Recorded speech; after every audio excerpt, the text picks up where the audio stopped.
Do game check.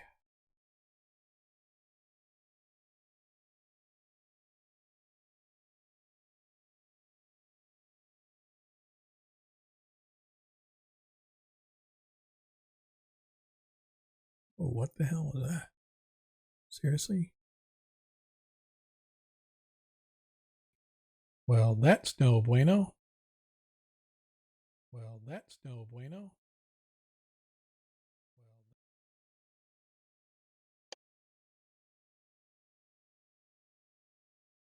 Something happened to my stream instance of the web browser. This is like crashed. I'm like, what in the heck? It's okay.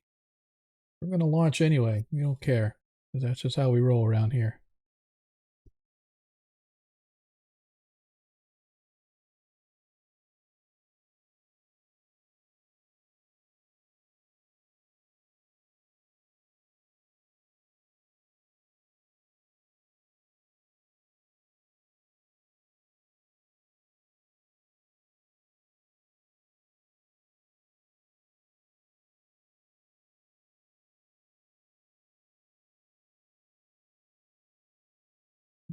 Okay, well, let's get started. And we'll see what happens.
And we're live. Hello, everybody. Welcome to tonight's episode of Agora Quest. This is our Heroes of Kreistrich 5e edition. All things glory to Greyhawk. I want to welcome everybody in tonight.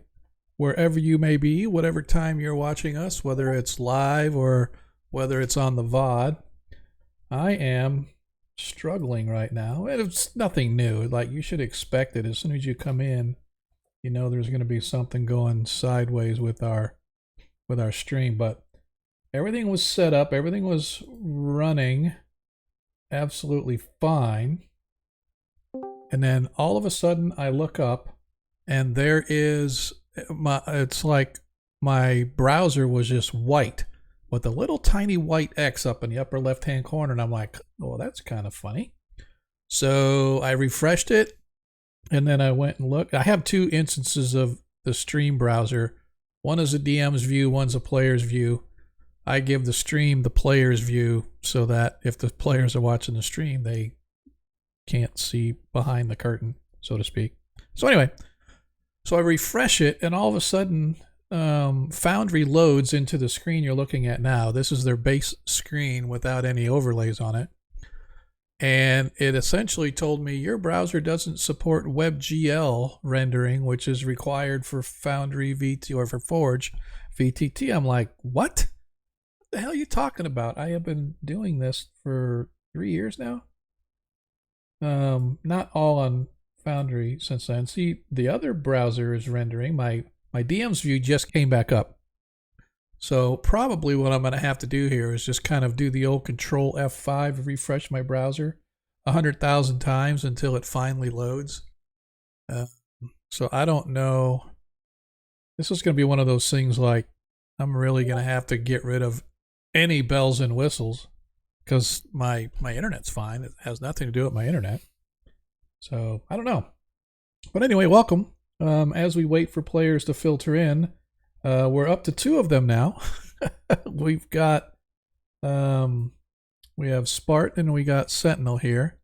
And so we're waiting on Corvus and we're waiting on, I don't know, Steve, do you know whether or not Adam closes tonight? So is Favisco even be able to make it? I didn't. He didn't tell me. I wouldn't be surprised. Let me text him. Yeah, he's having fun with Walmart, I just want to say.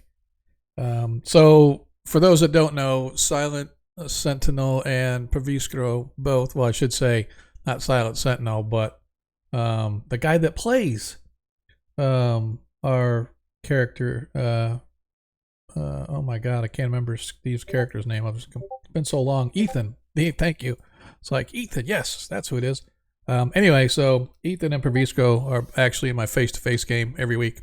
And so Pravisco has been struggling with Walmart changing his schedule on us. And it's like we have to cancel the game because he can't be there. And it's not that we couldn't play without him, but it's been like, I don't want to play the character and there's only 4 players and I don't want to have somebody run 2. So we put it off a little bit, but anywho, hey, good. And so either Praviskro is playing from the dark dungeons of Walmartville, or he's here with us today. So good. They're slowly moving in. But let's get through our intro so we can start figuring out where we were, because it's been a couple weeks. We are obviously a 5e stream. Every other Friday you can catch us here. If you like first edition, old school Grognard stuff, we do have a Greyhawk 1e game. That's every Monday night, same time, same channel. Encourage you to check that out. The party is literally, they have just finished up one adventure and they're getting ready to launch into White Plume Mountain. For those that are old school that know, they're launching into that at the behest of the free city that they just saved from the Cult of the Falcon. But you're going to have to go watch all those VODs to catch up on that one, because that was a long two adventures back to back as well. But anyway, don't forget, as you watch the stream, you earn tokens. You can trade those tokens in to give your favorite player or your humble DM, if you so desire, nat 1s and nat 20s. Hey, Jay, dude, in the house. Appreciate you, brother. I haven't been able to. My son makes me play on Thursdays, so now it's almost impossible to catch you, Jay, unless you start going to like 11, 12 o'clock at night. Because our game usually gets over around 10ish and I'm wrapping up. So Lord Kazuma's in the house. If you're old school Grognard love, you need to go check him out. He is the patriarch of all things Greyhawk here in the Free City.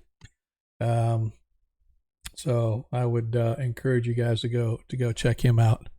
But appreciate you stopping by, dude. You is my hero. So anyway, don't forget to get those tokens in early and often so the players can use them throughout the stream.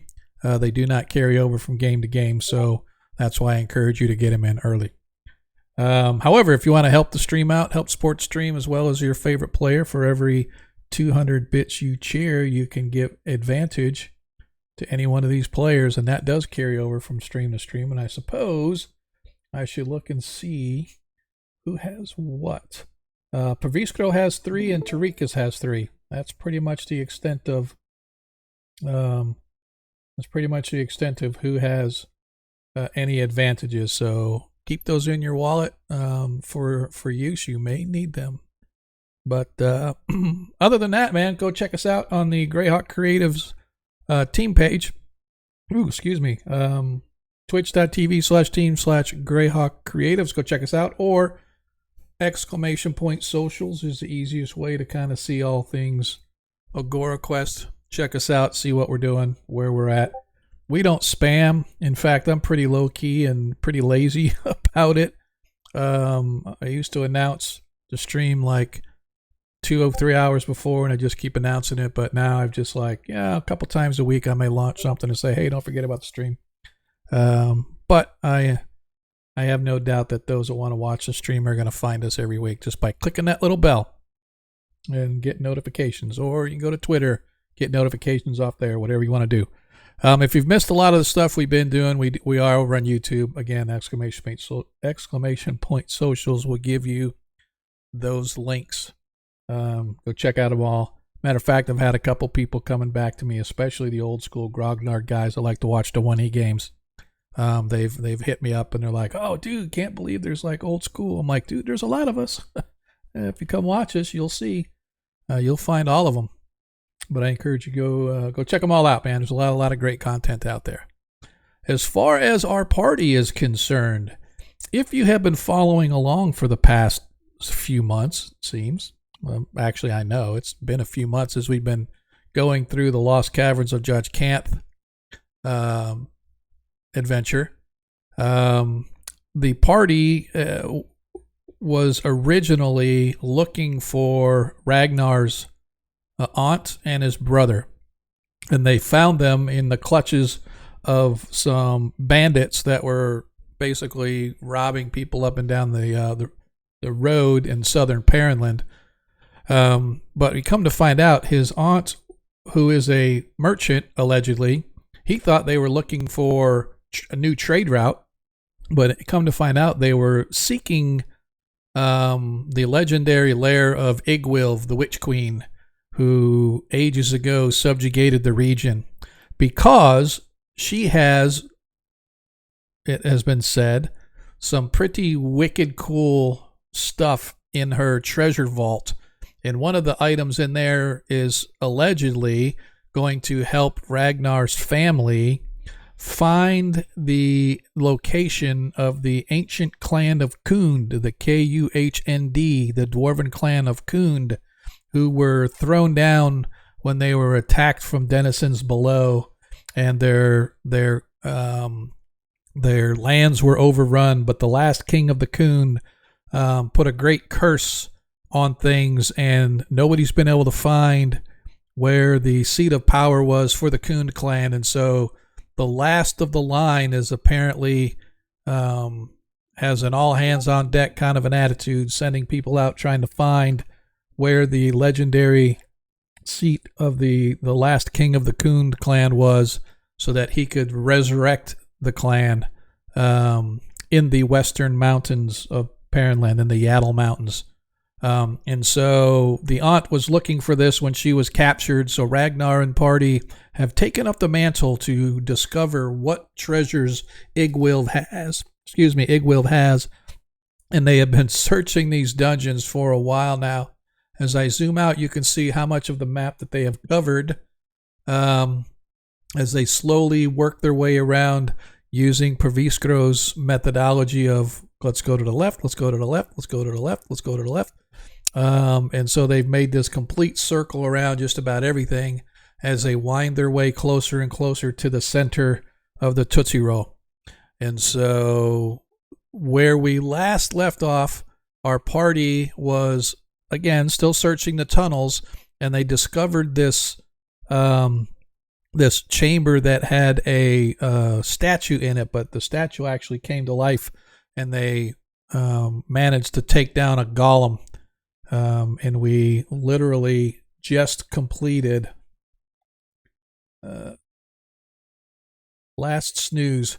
In about 5 minutes, we're probably going to end up with an ad. I do apologize, but anyway, they managed to take out the golem, and that's where we left off last session, as our party is sort of licking their wounds. I don't think anybody really got hurt too badly. Let's see. Ethan still looks, he's all the way up, I think. Tarikas was still down a little. I'm half, I think. Yeah, so everybody's down a little bit. Ragnar yeah. and I got hurt pretty bad. I think Tarikas gave Ragnar a little yeah, healthy touch right at the end there, though. He got 1 hit point left. That's right.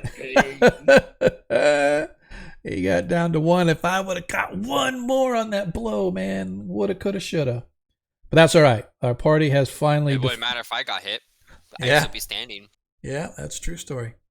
So anyway, that is. Oh yeah, you're good. So that is where we are as things stand right now. We have just completed combat, and it was getting kind of late if I recall. So we just said, you know what? Let's call it right here, and we'll do the mop up and the clean up and the stuff when we get back. So hey, we're back, and I'd like to welcome everybody. And as I said, I appreciate you spending your Fridays with us. Come catch us on Monday night too, because we like to do things on Monday night for old schools. So it looks like the only one we're missing now is Monkey. I know he told me that he does robotics for his school that he works at, and so I know he said he was done with the robotics for the season. So I think he's blowing us off, but we don't care. It's totally okay. Also, it only looks like we've got 2 people signed into remember, well, 3 if you include me. Adam can't actually be on the server. That's why he's watching my stream and listening to the chat. Oh, that's what I said. I was wondering if Yeah, he wrote in the Discord. He'll be able to listen, nothing else. He'll try to keep up. Okay. Yep. No worries. So he's watching through my stream and he's listening to me. Okay. Sweet. I like it. I dig it. Alrighty. So see, this is how dedicated our players are. They are like, they're not working. Walmart, don't listen. He's not working. He's on break while he's listening to see what's going on. 3-hour break. So, yes, a 3-hour tour. That's what he's at. Yeah. So hey, Walmart might actually enjoy that. I got in trouble for taking a half-hour break and going back to work. So 3 hours, they might love that. They have to pay you 10 hours less per week. Yep. Perfect for them. All right. As we start our little countdown timer, as you will, as our timer go. Why? It's kind of interesting. It doesn't show here, but it'll show the little one sometimes. But I don't like having the big one on here. But anyway, so then you are now, as I said, we are still in the dungeons below the Yaddle Mountains, south of Perrinland. You guys have just completed combat with this clay or stone-ish golem. Ragnar is pretty beat up.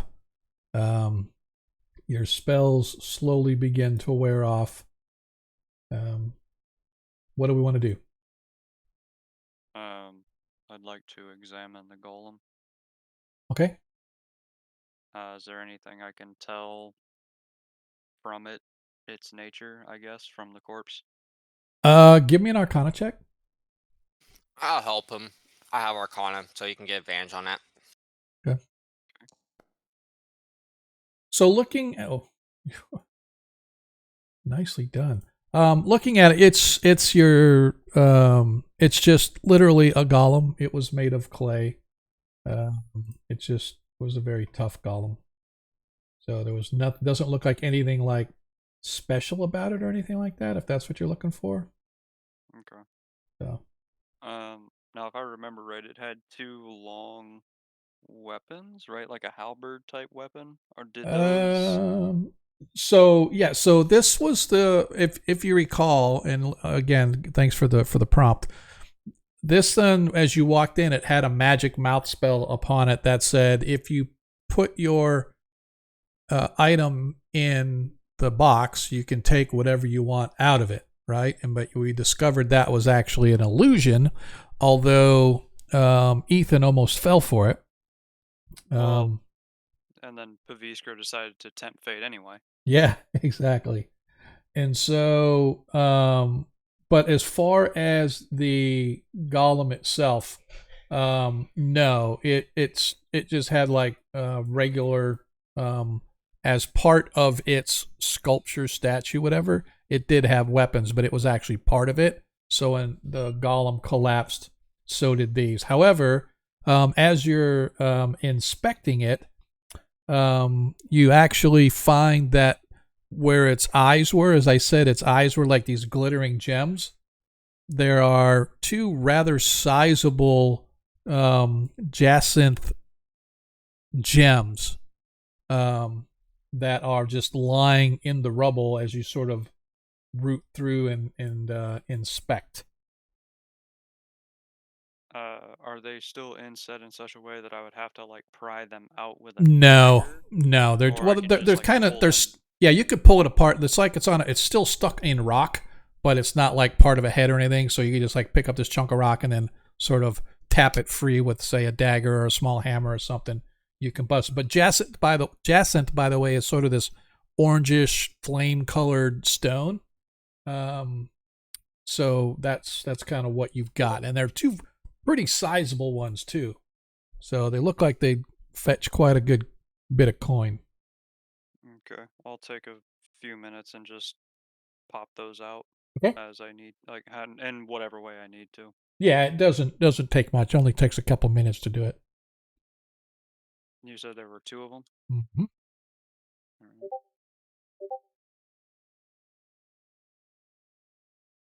Where to now, or what do we want to do now? Gotta move this This along. is a golem. It is.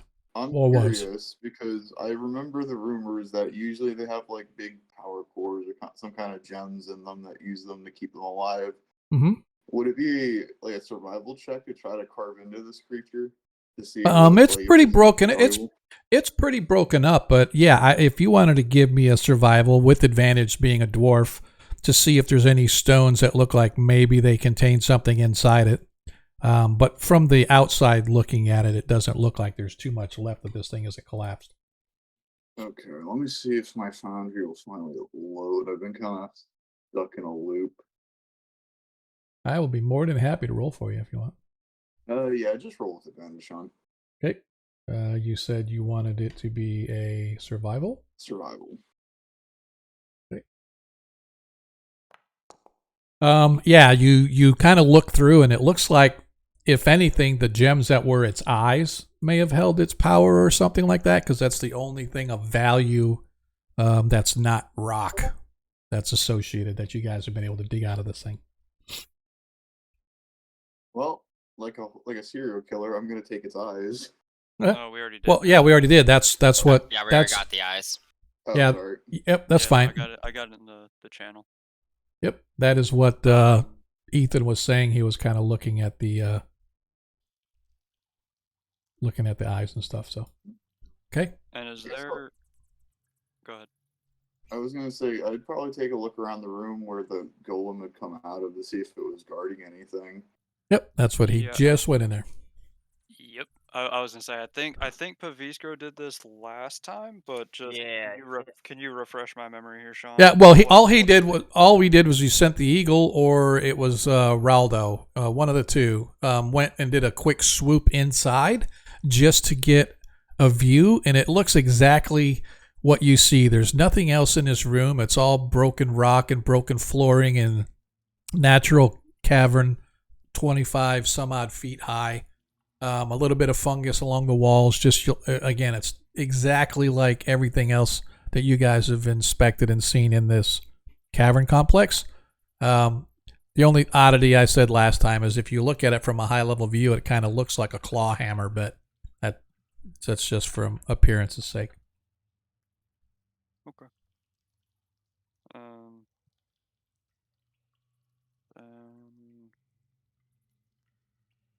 where do we go from here? Alright. There is a trail up ahead of us that's taken off to the left. Up here? We can go check that up. Which one? I'll let you go ahead and walk that way so I know which. Okay, yeah, heading up that way. Okay. That's if the other two, the other two are willing to go check that one out too. Yeah, my only thing is that. No, never mind. That's not where I'm thinking it was. Oh, yeah, I'm good with that. By the way, before we take off, can Tarikas give us the good fat heal? Because if Ragnar's sitting on one, I'm sitting on half. Okay. Let me go for his spells. Oh, and Paviskro's almost just above half as well. Let me see what I have.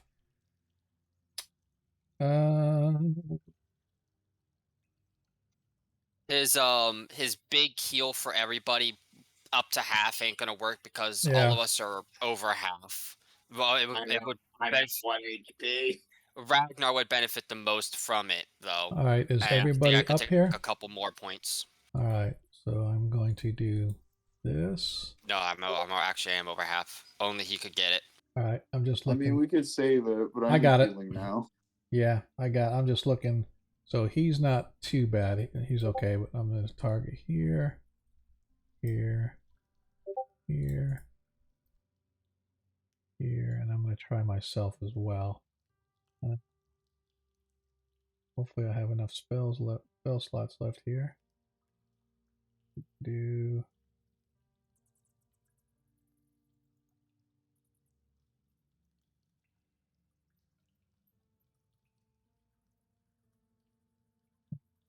to cast. Oh, I'm sorry. He has no 4th left. He has 3 3rd level. All right, so all right, this particular one, I don't think this is the what he did before. Let me read. Just cast.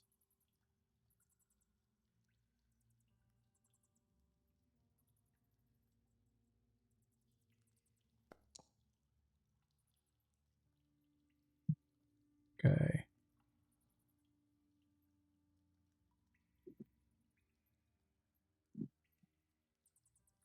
All right, I think everybody got, was that 13? Did everybody get? Look and see. Yep, everybody got the 13, and he's going to cast it again. So as he begins to chant his prayer to St. Cuthbert, you watch as the energy sort of flows around him, and it begins streaming out and coating everybody around in this bathing blanket of warm light.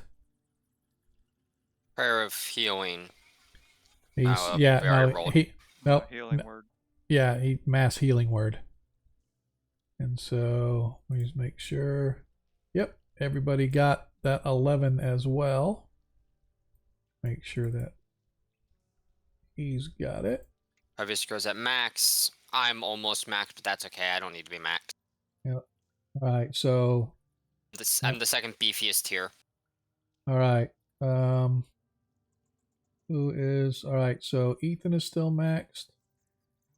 So I want to take off there. How many you have? All right, you got like 2 more. Okay, so that's. I'm fine. I don't need any more. He wants to get Ragnar as high as he can, so he's going to cast it one more time. That's his last 3rd level spell, and he's going to cast it so that everybody will be as maxed up as they can. What else does he have in 3rd level that he has prepared?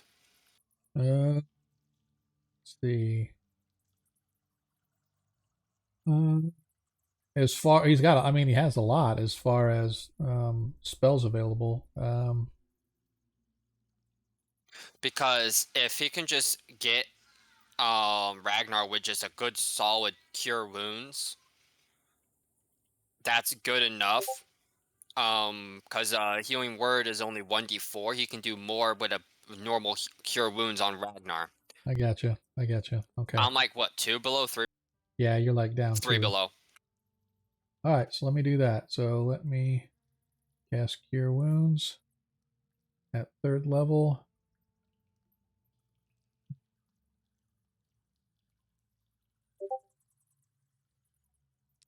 Oh, he also heals extra. I think that's I think that's integrated into that roll. Yeah, there, it does. Yep. Oh yeah, plus 11, plus 9. Yep. Yep. So Ragnar should have had another 21. So Ragnar's a little over half. Well, he's over half now. So are you good with that? Nothing. Are you good with that? You're at 46 out of 70. Everybody else is pretty much maxed out. That's plenty. Okay. Now. All right. Yeah, if you can second win if you need to. Yep. All right. If you guys want to move in the direction that you want to go, I'll go and lead the way, and I'll put Paviscro behind me about by 10 foot. All right. I'm just trying to. You still have unarmored defense, right? You got that on still? Ragnar. The reason I'm asking is it's the overlay has it literally right over the top icons, so I can't click on anything because the unarmored defense. All right, never mind. I don't know why it's like I can't move where the overlay is, and so as soon as I click on Ragnar, his overlay for unarmored defense pops up, and it's literally covering all the top icons on the top of the thing. It's like, how do I move it? Apparently, I've become more powerful. Yep, I think so. So as you guys move your way slowly around again, traveling through this natural cavern, you can see as you come up to the left-hand cavern, your left-hand tunnel, your tunnel continues, but down this lengthy hallway, your vision provided by your trusty familiars, you can see that there, in addition to the cavernous natural workstone, probably a good 50 or 60 feet down the tunnel, you can see that it is down this way. It starts to get to be worked stone, and you can see what looks to be a polished marble floor beginning just on the edges of your sight. You've seen this before in a couple other tunnels, so you're not sure if this is the same tunnel or not. I'm gonna pause here. I found another door. I'm gonna send the dragon down to go look at it. Okay.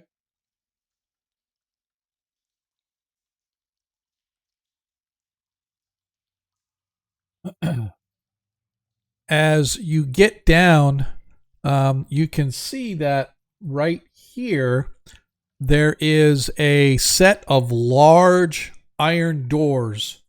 It's set into the wall, causing the end of the tunnel. But all here, where it begins, you can see that starting right here, it begins to be polished, worked marble, very ornate, very high end, if you will. But it runs right up to these huge iron doors that are set into the wall. They appear to sort of pull outward, but there is a huge lock on them. Okay, hold on a moment. All right, I don't. I think it's a Wait, hold on. Might have found it. Think it's what? Okay, I did find it. There are 7 doors. So, you can see that the ornate iron doors have some sort of a script on it. You're not really sure because it's kind of faint, pretty old, and you're not close enough to see it even looking through your owl's eyes. It's difficult to make out.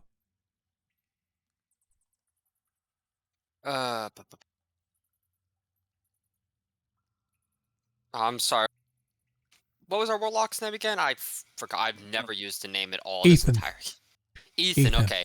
So, how much do you know about what we've already found, like the poem and the glyphs and all that?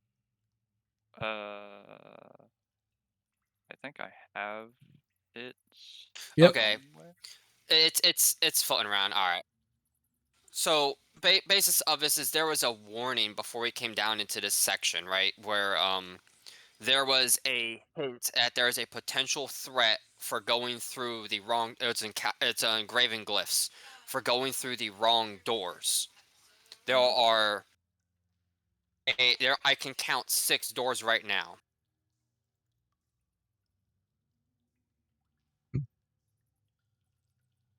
Those are 6 doors right there. At least 3 doors, minimum. Minimum 5 doors I can see, that we've already come up to. Well, there's one here that we didn't actually find it, but apparently there was a hallway down there. I'm pretty sure that is another door. With how far it's going down, there's probably a central chamber that goes down or up from this spot.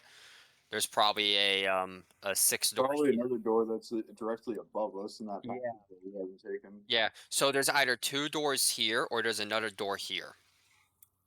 We should probably read those inscriptions though, because I feel like those will tell us more information about these doors.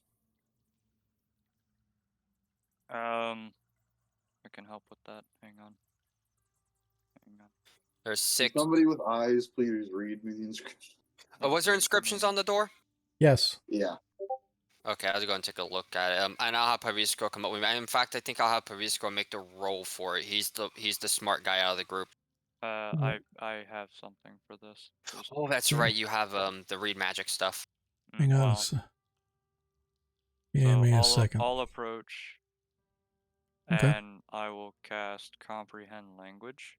Okay, so as you get up, you can see that it's in a intelligible language. It's just so faint and dirty and covered up that it's very hard to see. It's literally the door's got muck and grime on it that cover up a lot of the verbiage. Let me check his spell list real quick. Yes, he does. Yes, he does what? he prestidigitations the door or the muck and stuff. All right, give me a second. It's my all right. So not at the moment there. Perviskero goes up and casts prestidigitation upon the door. So as I said, the end passageway here is blocked by a pair of riveted iron doors, each one probably 9 or so feet wide and about 20 feet tall. From the look of the hinges alone, you'd have to guesstimate that these iron doors are probably at least a foot thick each. On each door, there are a lot of different leering demon visages, all cast in bronze. Weird symbols form a crab tracery around the border of each great portal. In the center of each one is a plaque with the following runes. And as I said, this as Perviskero cleans that off, it says, Igwilv's treasure rests within. Her curse on any who disturb it.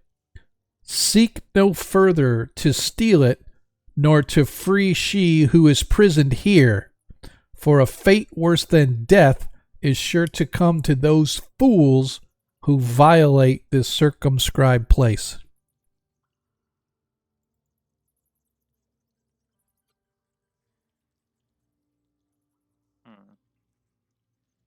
So essentially, it's a warning. Yeah, it's a warning. Again, Igwilv's treasure rests within, her curse on any who disturb it. Seek no further to steal it, nor to free she who is prisoned here, for a fate worse than death is sure to come to those fools who violate this circumscribed place.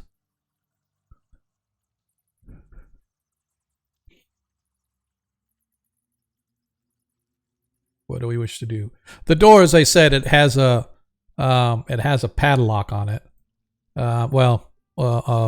Like a locking mechanism, but it doesn't look like it's like locked per se.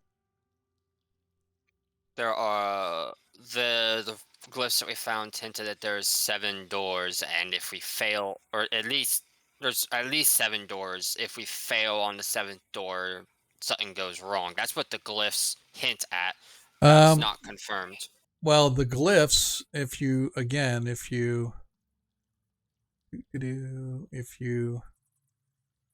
read the journal, the glyphs will literally say, in the center lies the gate, but opening it is sure to vex. Many are the guards who wait as you go to the middle hex, randomly sent to find a way back to a different iron door, a 7th time, and you may stay and seek the glowing prize no more.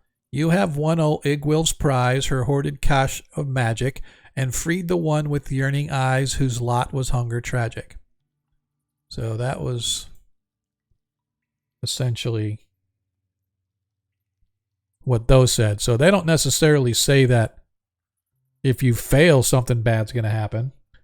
This particular set of words say that if you disturb what's in, you're going to get your ass kicked and suffer a fate worse than death. The other one just says that there are 7 doors to check, or 6 doors plus a last one to check, or whatever the case may be. I don't think it necessarily hints that. Yearning eyes, a hunger. Can I make a roll here? Is this a religion or an arcana? Arcana? I'll assist him with it, since I'm proficient. That is appreciated. Yeah, that sounds like death. Something that's that has suffered a terrible death, or is suffering a terrible death. No. So the very last part of the riddle, very last part of the poem, the glyph there, where it says that when we get the treasure, we free something. Yeah. A yearning gaze, whose hunger was. Yeah, whose lot was hunger tragic. Yeah, so essentially, somebody yearned for something, hungered for something, died while doing it. Not really sure what you're looking for. Okay, because it hinted at succeeding to get in would free that, like we ended up freeing the drow by accident. Well, no, well, I mean, yes, that is the case. It's saying that getting in wherever the treasure is, you're also freeing someone who died a tragic death. And the plaque says that if you go in there and release whoever is in prison there, you're going to suffer a fate worse than death. So it's a warning from Igwil, don't go in there. But the other glyphs say, by getting Igwil's treasure, you are in fact freeing whatever is in there, right? So it's the choice to be made, right? Do we go in and disobey Igwil's plaque on the door and go with the glyphs that we found? Or do we obey Igwil and say, we're not going to go through these doors, the heck with it, and disobey not disobey, but just ignore the glyphs and say it's not worth it because whatever's in there, Igwil says she wants to stay in there. So, you know what? We spent all this time working towards this goal. Let's just turn around because the sign says danger. I'm feeling beholder, but I was gonna suggest, why don't we check if the other plaques have different things on them? Yeah, that works. Before we commit to something. Let's go around the bottom where we know the doors are at. So we're not going in the door then, right? I just want to make sure. I don't think we're going in the door. Right now. We're gonna check like the door below us to see if change. Yeah. We're gonna keep to the bit because Ethan, we were trying to find all the doors before we went through one, and I put on a map that shows where we know five of them are now. Okay. All right. So let's start moving. You guys just move yourselves to wherever you want to go. Yep. We're just going to go down. If you want us to walk away down, you just want to move us because we're just going to go to this one next, the one I'm pinging. Okay. I don't know if you have any secret roles you'd want to make throughout the walk or not, and we're leaving someone behind. I don't. Oh, the drift globe. Yeah, it's okay. Yo, we be flying through the walls, man. All right, give me a second. Let me go find the drift globe and as well as Perviskro's eagle. Yeah, that's a here, and the drift globe is here. Oh no, they're both there. Yep. We're gonna do the same thing. We're gonna press the digitation it, and then read it. Okay. That is a cantrip, if I recall, so he It can is. just keep doing it. He's only got 18 of them. Don't forget. Oh, that's right. That's right. I forgot. Yep. So, all right. So who's going up to the door? The group. I was gonna say, I think at least Pavisco and I will approach the Okay. door. Once again, as you approach, you find that there are two sizable iron doors, roughly 9 or so feet wide and 20 some feet tall. Same exact ornate architects. Think of the ornate carvings like going around the edge of a frame of a book or something, right? Or the edges of a book, where it does it around the edges, and then in the center there are these brass embossments of demonic visages, and then smack dab in the center there's a pair of plaques, one on each side of the door, or each over the cracks between the door where they meet, and it says the exact same thing. Igwil's treasure rests within, her curse on any who disturb it. Seek no further to steal it, nor to free she who is prisoned here, for a fate worse than death is sure to come to those fools who violate this circumscribed place. Looks the exact same. Well, that's 2 of 7. Yep, we're just gonna go around. You can move us to each of the doors that we've found, which are the last 2 here. Okay. And we'll just double check those. Same process. Might as well walk around and see if someone's opened these things before. That'd be funny. We're doing all of this, and one of the doors are already open. Right. Oh, a good thing we checked this, because there's a guy that's cursed with, like, I don't know, exploding bowel syndrome. All right, as you guys come to the next door, or the next one that you find, exactly the same as the one you just saw.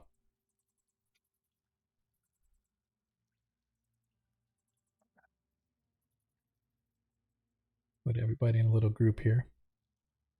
Oops. Feeling it's all gonna be the same. Yeah. Next one is over here. This is the next one that we have uncovered. Oh, he's bringing us out to the side. Well, I only did that so that you guys wouldn't get stuck in walls. I was trying to. Oh, okay. Because the way everybody was positioned, it didn't fit in the other one very well.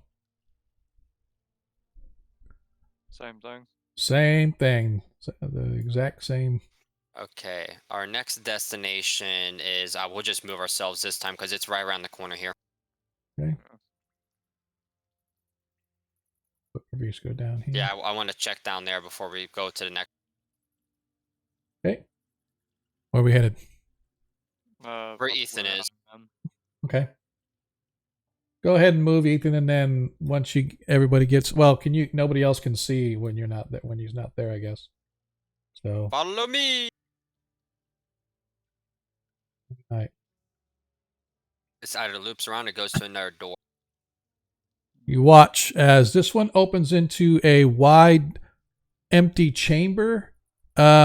Looks to be like there's a lot of like dead bones and crushed bones. Not dead bones, I should say, but picked clean bones and crushed bones, where there's like white and powdery around everywhere, as if something used to live here that would feed on whatever. My owl is going to take a look, more of a listen of my dragon, look or listen around to see if there's something that's hiding specifically that might try to jump on us when we leave. Nothing that you found. All right, that works for me. Okay.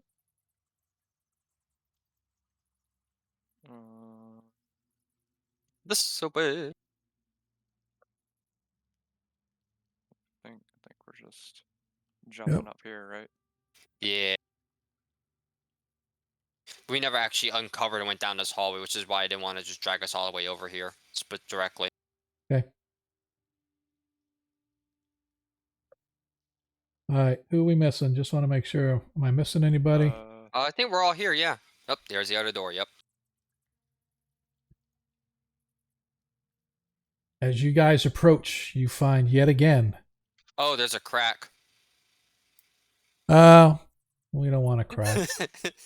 Ooh, I wonder if I can get through the crack. No. I'm not going to do it to you. No, you can't. No, I know you can't. Let's do this. The door was already open. Good call. It's already open. Look, Ragnar was right. We can just go right in. All right, I think the next one is up to our right here, over here. Okay. What do you think? All right, let me grab you guys. Or are you just going to go? I'll let you guys walk it. Yeah. Yeah, we haven't actually explored this portion yet, so we'll walk it now. Okay. I have to, guess I should get my map out, eh? I'm a knucklehead. Yeah. Grab your encounter map now, because this spot is completely unexplored for us. Right. Those 2 Umber Hulks that we'd left alone have now migrated their way over here. Yeah, exactly. Exactly. I don't want to fight an Umber Hulk. What do you mean 1? There were 2. Yeah, I've been joggered by a few of them. I don't want to fight them either particularly.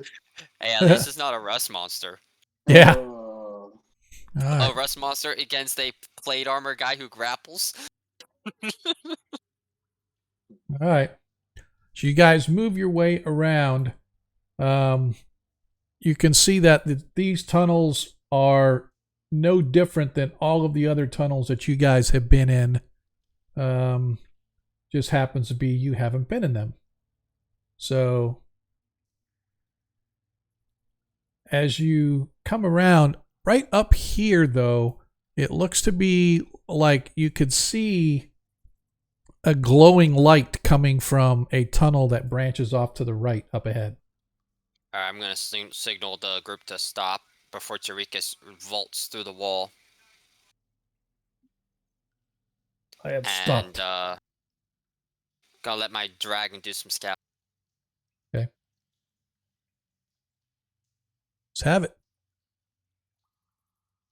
Zoom in for the stream. Wait, folks. where'd my dragon go? See, that's what I said. Hang on, we'll have to find her. I probably left her behind somewhere. Is that her? Oh, there she is. I'm pinging it for you. Yep, I got it. Let me ping one more time. Right here. Yep, gotcha. Ping, ping, ping.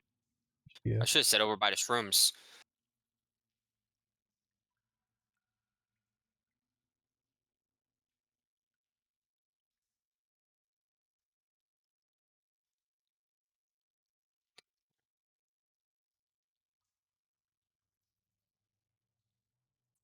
Wow, 180 foot through the walls? My dragon's getting tough. Yep.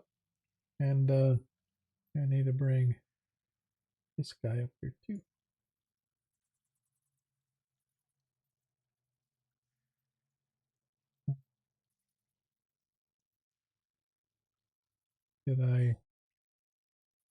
You got Raldo up there with you? There it is. There it is. I found him. Yeah. Where is he? Okay, he's up with us now. Okay, good. All right. As you guys move around, as I said, off to the that right where you're at here, it goes down probably about 30 feet or 20 feet or so, and it just ends in a little cul-de-sac. But coming through here, you could see some sort of a glowing coming out from that direction. Great, wrong one. Where am I? There we are. So this what? I was making sure I didn't get advantage on stealth rolls. Shouldn't. Great. As Raldo enters stealth mode, Raldo He's like crawling on the wall. As he slowly moves into this twisty, turny little hallway filled with fungus and other such things that you guys have seen before, but as he comes around into this strange, I don't want to say glowing, but it's more, for lack of a better term, glowing type of a grotto. The irregular chamber has growth of some unusual form of fungus or lichen, which appear to give off a soft bluish radiance akin to like you've seen in a fairy fire spell. It's reflected and enhanced by many of the crystalline growths on the floor jutting from the walls and along the arch of the ceiling. The overall effect is to give this pale glow that lights the entire grotto as if it were bathed in moonlight.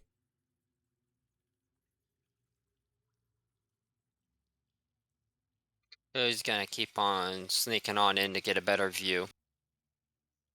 As soon as he gets right to the edge, Raldo disappears and you can no longer sense him.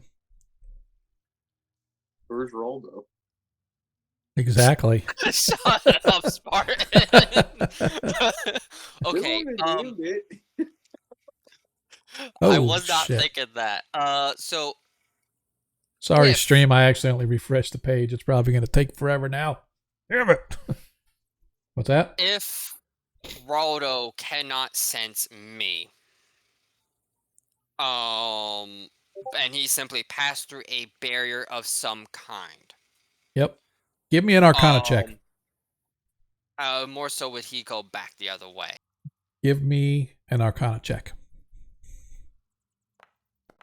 So you completely have lost sense of Raldo, and you know that the only way that can really happen is if Raldo is no longer on this same plane as you. Okay. So now that means that there's no way Raldo can just like turn around and walk back through again, yeah? As far as you know, because he has not come back. Okay. I would say because if he's still able to and he lost connection to me, he might try to just come back through. Well, that would be I would say that would be a logical assumption, but either he can't or he's not as smart as we think he is. Okay. That's interesting. There may be some type of gate. Nyla's gonna go a little closer. Okay. I'll follow you.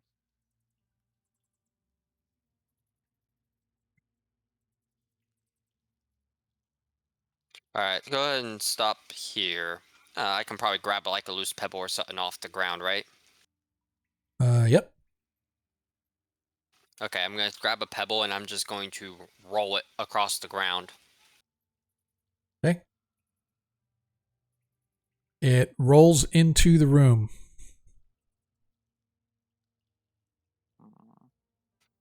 It doesn't disappear, right? That is correct. You know Raldo got right about here when he disappeared. Oh, okay, because you made him disappear back here. Yeah, but I'm just saying when he got in there, but yeah. All right. So I'm going to chuck a stone this time into the room at a higher speed. Okay, you chuck it and you hear a clattering sound and you watch as the stone just sort of skips across the broken rock and crystalline floor. Something's wrong with the room. Yeah, I don't think I want to fuck around with this until we know where the other stuff is. Hold on, let me just peek around this corner just to kind of see what I'm looking at. Sure. About another 20 foot ahead in front of you is right disappeared at. Yep, right. This was the last spot where I'm tapping. That's the last spot you saw through Waldo's eyes before poof, just disappeared.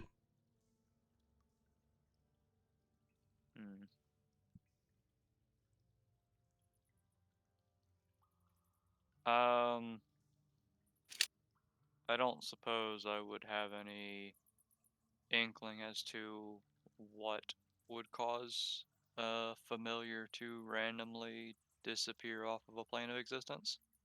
Give me Arcana.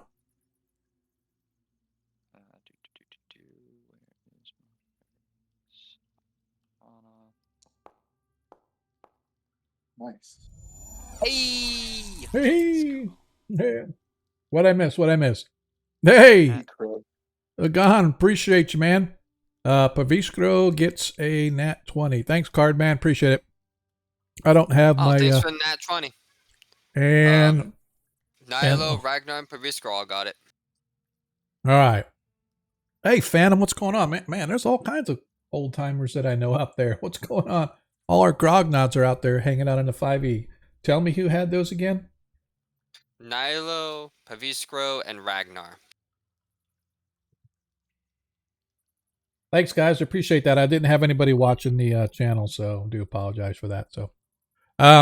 So you are very certain that you can't see it, but there are known spells or known things that when a certain condition is met will trigger a teleport or a gate spell. So it's quite possible that there is something there you can't see, but it's triggered when you move through the space and it sends you wherever it wants to send you, like some sort of a teleport or a gate. Obviously, in this case, it's a gate because it's off this plane. Nilo can no longer sense his familiar or her familiar. So 2 advantages for Tarikas. Did he? Sorry, Cardman, I didn't see those. Yeah, there was. I guess I have to go way back. I apologize. Let me go back and 2 advantages. Oh, is that what the cheering was for? 400. Yep. Thanks, man. Tarikas gets 2 more advantages, so that means he's got 5 total now. Tarikas is a badass. Appreciate you, dude. Appreciate you. All right. So as I said, as you're looking, that's your assumption, is there's some sort of it'll teleport you as a gate to another plane. So wherever that is, you don't know, but you know that's more than likely what happened. Okay. I'll look back at Nilo and just say, whatever you do, don't go in there. Let's find something else. Oh, good lord. We're dumb. There's only one more door. You have a habit of losing familiars, I've noticed. There's one more door. I'm pretty certain of it now. Okay. Probably. Let's go find it. Probably can get to it from the other side. Maybe, It but calls for a hex. It calls for a hex. We have 5 sides right now. The 6 doors. There's only 6 doors, not 7. Quite possibly. We'll find out. So, as we continue to move, is that what we're doing? I like it. Yeah. All right. Yeah. Following you guys. And so, Nilo, you know that you do not have your familiar anymore, and therefore you'll have to recast the spell in order to bring her back, or unless you find her somewhere else on another plane. As you move down to the end of that hall, Ragnar, it looked like it was a dead end. So as you guys continue to move, you come up and there is a branch leading off to the right here. As you follow Paviskra around to the right, you see that there are a few different branches. You come to this little nexus, like right here. There's a nexus of 3 branches. One left, one right, one straight ahead. Let's go check out the straight one. Okay. Not left, eh? This one, you move through the broken rock and rubble along with the fungus, and moving all the way down as far as you can see, it looks like it dead ends down here. It doesn't look like there's anything down there.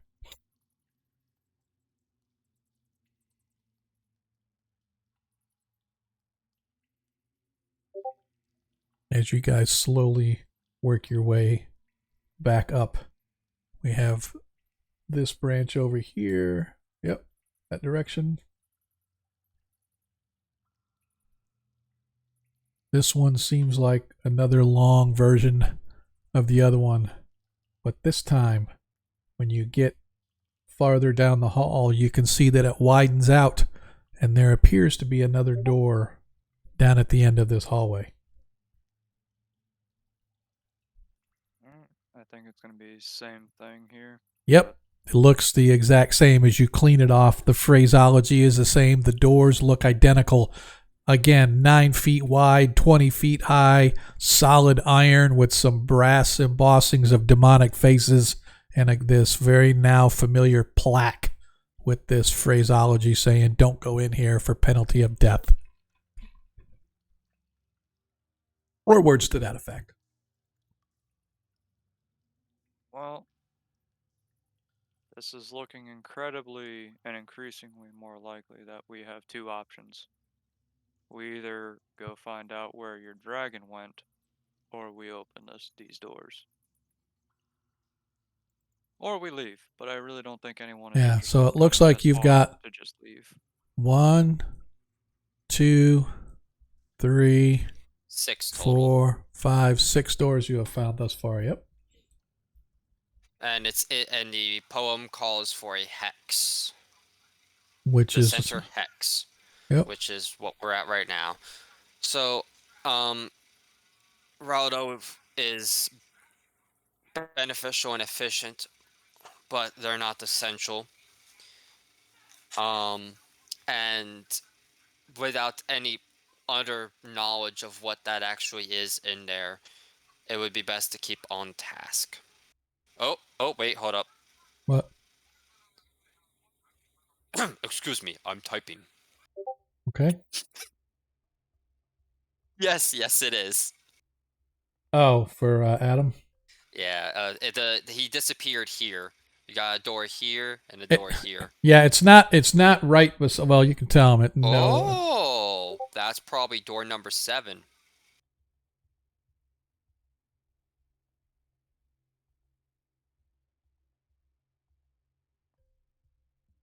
Oh, yeah. Okay. I mean, if it's door number 7, wouldn't you be able to sense your familiar still? It has a gate effect there. Yeah, but it's not just a gate effect. It's obviously some kind of a gate because your familiar is no longer on this plane. But again, yeah. Let me read the journal again because where's it at? There you are. Let me read the journal again just to make sure everybody knows. In the center lies a gate, but opening it is sure to vex.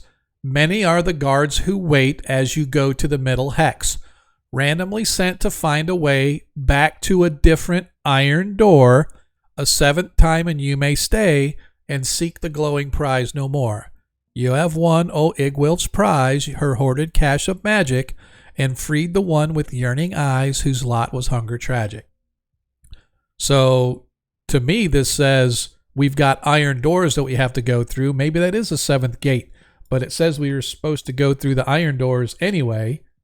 No, it doesn't. It doesn't? It doesn't actually say go through the iron doors. No. Okay. Okay. Randomly sent to find a way back to a different iron door. Okay. But still, we're other doors in the way here. No. Yeah. We have six total. No, I mean off this level. Like, did we come across any No. other doors? Nope. These are the only iron doors that you found. So it says to me to go to each door and then go to the next one. Or maybe the 7th time's a charm or whatever. Pavisco just mentioned that opening the doors may teleport us to the various squares. There's 6 squares and 6 doors. You gotta be kidding me. Nah, zoom out. Zoom out, bro. Take a look. 3, 4, 5, 6. Would make sense. The brain is still type. Oh, wait, no, brain's done typing. How about we move to another door and then we'll try opening it? And if that's true, what do you mean, dude? We've been at all the doors. We've been at all 6 doors now. This was the last door. We completed the task of finding all 6 doors. The thing that threw a wrench in the clockwork was we found a gate, like a gate effect trap just off to our right there, or off to the left of the map here, that sent Raldo to another plane. We have no way of knowing where it goes, what triggers it. It could have just targeted a familiar specifically. It could also target all of us. Not sure. It could even be completely send us to random locations. We have no way of knowing that. Well, I don't know. Maybe would Identify be able to help with identifying what the gate does? Probably not. I don't know. Maybe. I mean, you'd have to identify the magic or something like that, but I don't know. You know it's a gate already, right? You know it's a gate already. Yeah, we're more so trying to define the gate, what the gate does, how it triggers, that type of stuff. And maybe there's a hint on this side that tells us where it goes, like maybe just at the bare minimum what plane it goes to, whether it's a demi plane that someone created or another plane of existence that is well known. Yeah, that probably wouldn't be anything that an Identify spell would be able to do. Identify just says, what is it? It's going to tell you that it's a magical gate that transfers somebody to another plane of existence, but that's probably about it. That would be the extent of what the Identify would be able to tell. And the School of Magic or whatever. Ethan already rolled a maximum 23 on that, unless the DC would be higher. No, the nat 20 is a nat 20. I don't care if the DC's 30 and you roll a nat 20. That's a nat 20. I still give that. Yeah, I got you. Okay, so we already have all the information we can get off of it without any special effects that none of us actually have. That is correct. Do you actually have anything else that would be able to identify that? Okay, he's content to just open up doors. Yep. Okay. So you stand before this huge iron valve that has pull rungs on it. The doors themselves are about 20 feet high, but interestingly, the pull rungs are about 5 feet up, give or take, between 4 and 5 feet up. You stand before it. They look very sturdy and very well made. Who wants to open? First we're gonna wait for Tarikas to get with us. Okay. And leaving that up to somebody else. I got you. I got him. Oh, hey, look! I just meant opening. I meant opening the. I got you. Okay. All right. No, that's not a ranger. That's Ethan. Yep. Yeah. So then, to get this door open, I am going to require 3 individuals to give me an athletics check, DC 13. Don't care what 3 individuals, but 3 of you have to pull on the door together to get it to budge and to move. So you can determine. Nilo. Ragnar. I rolled a 2. Strength is your forte. Come on. You gotta show me how to do it. Apparently. My God. The boys go out to attack trying to do this. All right. Does anybody want to roll for? The other people are going to have to try first before I allow retries. Now I'm going to tell you this. If you don't get 3 out of the 5 of you, when you roll again, we start over. Everybody has to roll because 3 members have to do at a time. Praviskro gets an 18. Okay. Boom. So now that leaves Ethan as the last one who has not rolled. Yeah, the guy with a -2. Yeah. 9. As you guys, I said I wasn't really about as you guys are pulling, unfortunately, not enough oomph is into it, and we're going to have to try again. 3 individuals in one group pulling. Who's going again? Nilo with the 19. Ragnar. Finally. One more. Yeah, Praviskro, roll. Okay. Tarikas? Wrong one. Okay. I'm glad I'm rolling low on the things that Oh, I don't have no. a right to roll high on. Here we go It's on again. brand, so This is disappointing. all right. If you guys, so this if is the timeline. this is what's going to take forever to get. That's another 2. All right. Let's see. I'll say Nilo did. I thought she got a nat 20. All right, the 3 of you. Nat 20. Oh, 3 casters. yeah. I love it. As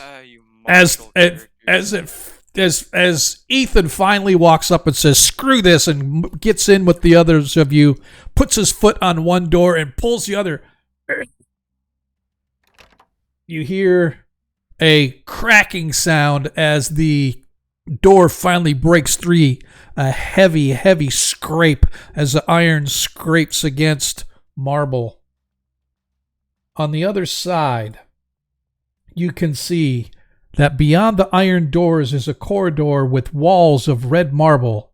The walls and floor are polished and dust free. A thick black carpet runs from the entry to an ebony door some 40 feet distant. The gleam of silver hinges, studs, and ring apparent even at this distance. The arched ceiling is of black marble shot through with bands of scarlet. A dim red glow seems to come from the ceiling, giving an eerie light which pervades the entire passageway. On the left-hand wall, a painting shows a long wooden boat with a lovely black-haired woman sitting at the tiller, smiling under a stormy night sky.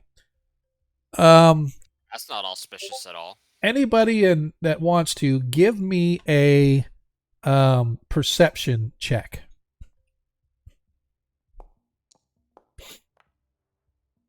Sure. So close. All right, come on, Tarikas. You are the best at perception among us. You have the highest wisdom. You can do it. Yep. So Perviskro. Is the owl still alive? His owl is still alive. He gets to take that advantage. He doesn't have an owl. He has an eagle. His eagle gets to take that advantage. Well, it doesn't really matter because Perviskro and Tarikas both recognize that boat looks exactly like the boat you guys rode in the lake in the upper level. The only difference is that in the painting on the wall, the boat has a word sort of painted on the hull, almost like it's the name. You know how you usually put the name of the boat on the back? In this case, it's actually along the hull, along right up by the bow.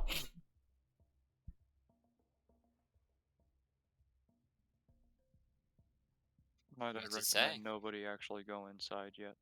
What'd you say? Oh, don't go inside yet. It looks like it's almost too late because Ragnar's right there. It's a capital Shrimpkin, right? So it's written like it's a name, right? So it's a capital S followed by the rest of the letters, but it says Shrimpkin. Hey, Perviskro, we got the name of your boat, the Shrimpkin.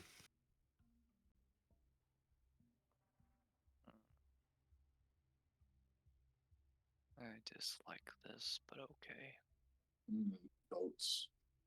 As I said, as you step in, you can see the place has this sort of an eerie red glow about it. The carpet is black, but it's ornate in its threading. Really, Sean, I see that. Well, everything is. I can't see anything. Yeah, the muscles go first.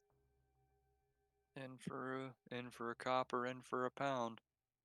That's this whole adventure. Yep. As I say, yeah. So, like I said, at this far end, again, description again. The walls and floor are made of polished and are polished and dust free. A thick black carpet runs from the entry to an ebony door right before you guys.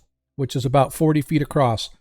The ebony door has a gleaming silver hinges, studs, and a ring to pull the door were apparent even across the room from 40 feet away. You could see that it oops, where is he? Oh, there he is. I won't leave Tarikas outside.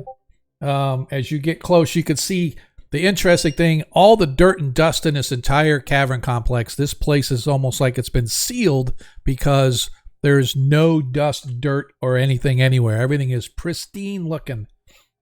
Is the carpet organic?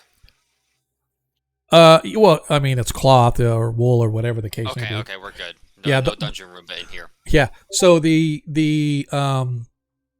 ceiling is arched about 20 or so feet, 25 feet high.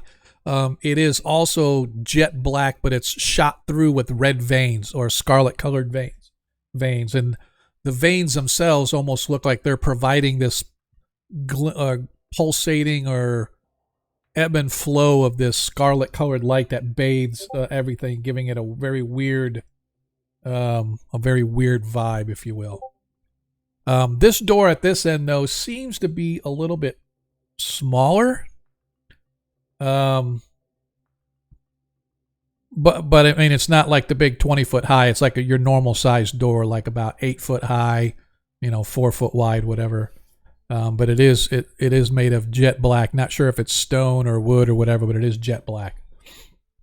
Oh, let's just go in and see what happens. We're already this far. Might as well keep going. Okay.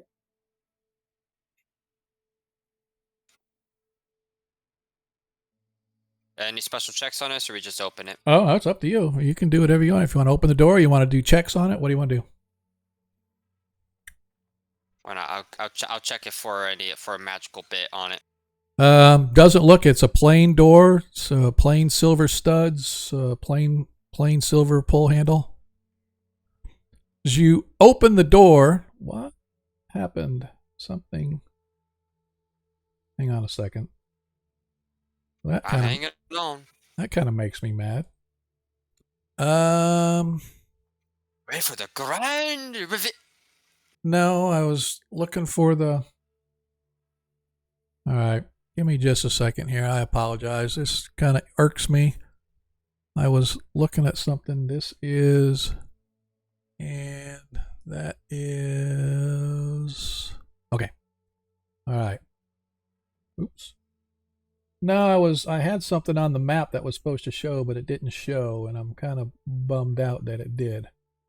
So you open the door, and there's this what the heck? All right, guess I'm just gonna have to do it this way. I gotta zoom out here and just to see. I'll have to do it this way here.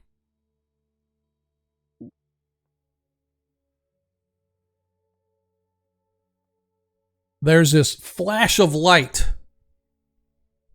And the next thing you guys know, you're standing in one of those square chambers that you had found previously. Only now, as you arrive, you kind of look up. And where's Ethan? Why did we not get Ethan? Is he there? I'm here. Oh, are you? Oh, okay, there you are. You're behind Pravisco. That's why. It's like, okay. Where did you go? But as you look up, just as you guys land, or just as you sort of appear and you get your bearings, the runes on the ceiling that you had seen before slowly begin to fade, as they were apparently illuminated as you arrived, but now they have faded. Well, as we couldn't even open up the door to go in, and there's 6 doors, 6 rooms. There's a likely chance that every single room will trigger this. I'd rather not count on that clock. Would you like to just go through the gate? Let's go find your fucking dragon. Alright. How to Find Your Dragon. The new hot sequel to How to Not Get Killed. I guess just move us, Sean, just move us all over in front of that gate now. Fine. most satisfying I've heard from you yet. That's because you just told him to do it. It's like, DM, God, do it. It's like, alright, I'll do it, but not because you told me to. I'll do it, but I'll complain anytime I'll get the roll on the random encounter table. Did I get everybody, I hope? Yeah, looks like it. Looks like it. Only thing we're missing is my dragon. Yeah, and that's by design. Well, it's not by design. It's coincidence. All right. You guys are standing now at the top of... You sure you want to do this? Oh. I'm not sure of anything, but let's go. Right. Though now I question what's going to happen if we go do this now that we've opened one of those. But, you know. Let's find out. In for a copper, in for a pound. All right, give me just a second. Oh, no. Damn, that's a good teleportation screen. Yeah. Well, the reason I did that is because... Well, the reason I did that is because people start walking around and I'm trying to look up something, and then next thing I look up and they've gone way too far than where I wanted. I don't even know. Hey, we stopped before the teleportation line. Thank you very much. Okay. We're gonna go through this, and you've now arrived in the city of Dis on the second level of hell. It's like, great. All right. God damn it! Now I have to make friends with a bunch of devils. Yep. You're good at that. I am. I challenged them to a drinking contest, and then we realized we're drinking demon piss, and then we had a fun conversation about it. All right. No worries. I wonder if Macario could outplay just a demon with her violin, or not violin. I think she had a viola. I was gonna say, you want a demon to show up with a golden violin? She'd outplay that one. They have no class. I don't know, man. I heard the devil's pretty good. All right, let's do this. What are we doing? I guess I should say. We're walking through. Okay. Yeah. Yep. All right. Yeah. So here we go. I'll go ahead and walk through first because why not? I'm already in the front most of the time. I'll go and walk through first anyways. All right. I'd rather someone with vision walk through first than someone without. You guys watch as Nilo... Go ahead and just move yourself to wherever you're moving. You guys watch as Nilo goes to step into the chamber, but she stops right before the gate because she's too chicken to go any further. As Nilo gets into the chamber, suddenly whoosh, Nilo disappears.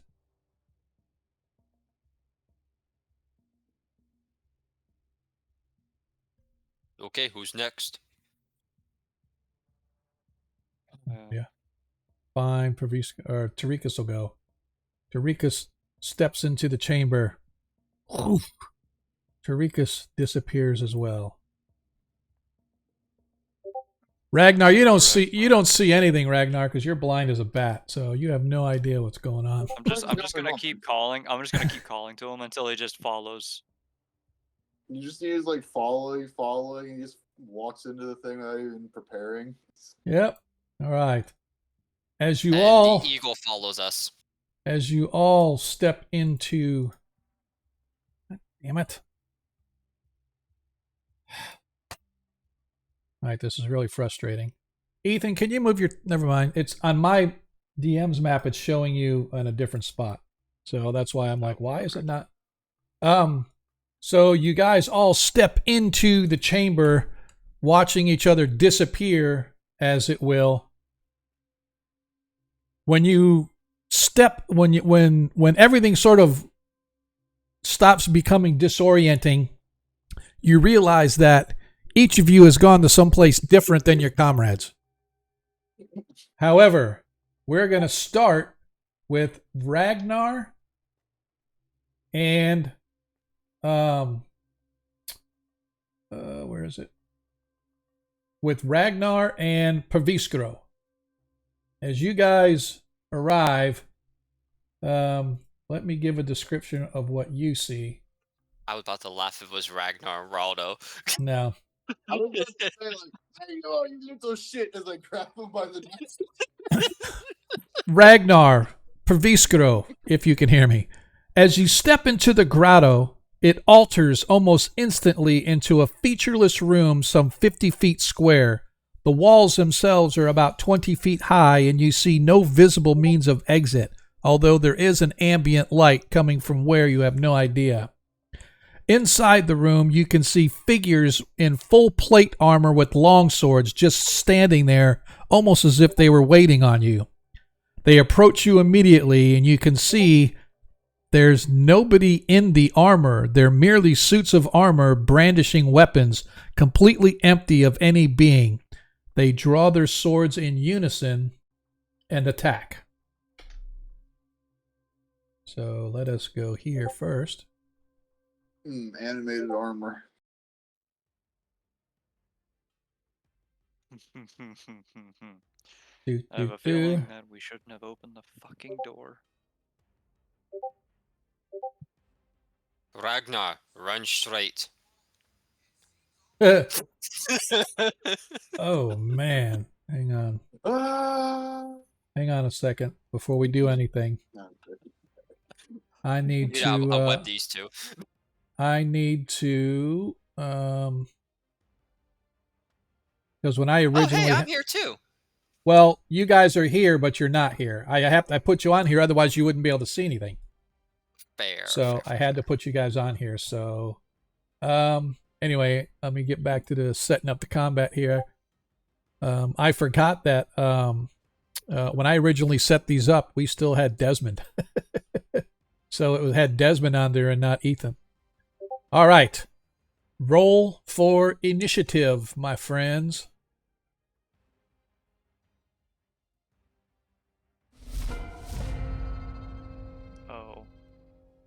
Oh, go and give me my eagle too.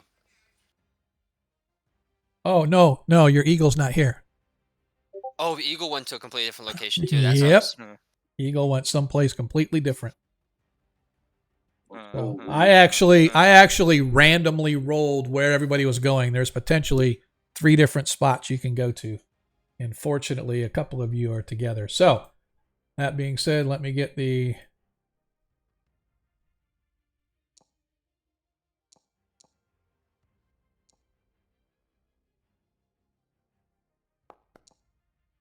Make sure I got it. All right, as we start off our combat, actually, let me move this back.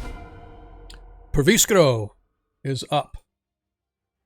Let me clear this out. So, the threat of the one off to the right charging me is concerning. So what I'm going to do is I'm going to back up one. Okay. And I'm going to cast a web on those 2. On which 2? The 2 clumped together.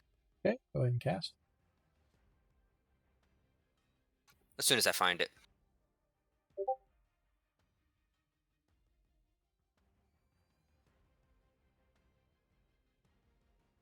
All right.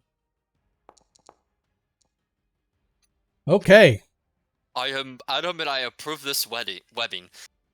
As the webbing covers over the top of these 2, you watch as the web literally just melts and dissipates away as if the magic has no effect on these 2 things. Next. Ah, shit. I got to double check their movement just to make sure. Yep. Well, that was not supposed to happen. Does this always happen? Performance issues every I was now gonna and say then. he's nervous. I Tony Stark quote from when the guy's stuff fails on him, performance issues is what comes to mind. I want to see it. I didn't know if it would let me show in the Oh yeah, when Loki was trying to mind control him, that was the scene. I was looking to see if there was a way that I could show the thing of this in there. But anyway, all right. So it makes 2 longsword attacks. So it's first attack going against Ragnar. Miss. Because you have a shield, and it doesn't calculate my armor for some reason still. What is your armor class again? I just want to make sure we can double check it. My base AC is 17, but when I'm wielding a shield, it's 19. But Okay. it's counting it as I have my unarmored defense for some reason. So. Wonder if I can do this. Wonder if that changes your... I'm not going to worry about it. All right, so that first attack missed. We'll just make sure that we go here. Previous. And normal attack again. And the second one misses as well. I like it. Mm-hmm. All right. As the second one comes down, the target Perviskero. What? Hang on. This one says, oh, it no longer exists in this world. I have to make a copy of it. Aww. Which is bizarre. That's okay.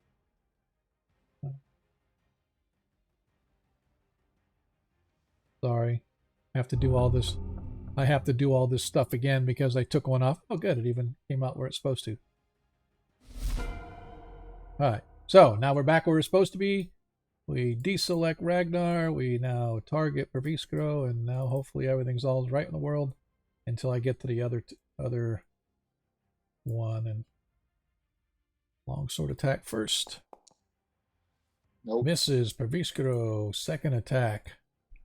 Misses Perviskero as all. Dang, man. Oh, hush. I want to hear anything out of you. You're the one who programmed it. Yep. Yep. For some reason, the other two that I had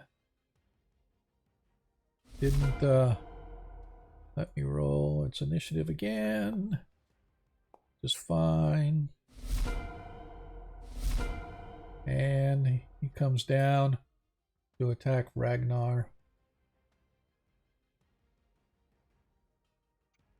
2 longsword attacks. Matches. Oh, I like it. Matches. A 21 matches? Oh, wait, sorry, no. Yeah, I was going to say. Yeah. I'm thinking of a different character. Yep, no, we're good. As you suffer, I want to make sure that it took off the 12 because before I click apply, yep, it took off, yep. Just making sure because now it still has the apply like it doesn't automatically do it, but it does. All right, second swing. As it misses, Ragnar, you are up as you have your choice of either one to attack. I'm going to need some sustain, unfortunately. Yeah. Thankfully, Perviskero can actually still heal you. Yep. That might not hit, actually. It does not. Hey, Ragnar, take a 5-foot step forward. No. 10 feet, 2 steps. Oh, 10 foot, 10 foot, my bad. I'm good. No, go here. 2 steps north, forward. Why would I go there? Because he wants to cast a spell and he doesn't want to catch you in it. Perviskero said so. Why? Because I said so. Fine. All right, is that it for you, Rag? Yeah. All right. Perviskero, back to you. Yeah, I think I see where I need to go to do that. You're gonna take at least 1 hit. You go with that? Yeah, I'm fine. Not you. No, he's talking about Perviskero. Okay. You can't move through enemies. I'm going up and around. Oh, I got you. This guy here. Yeah, that guy gets a swing. Okay.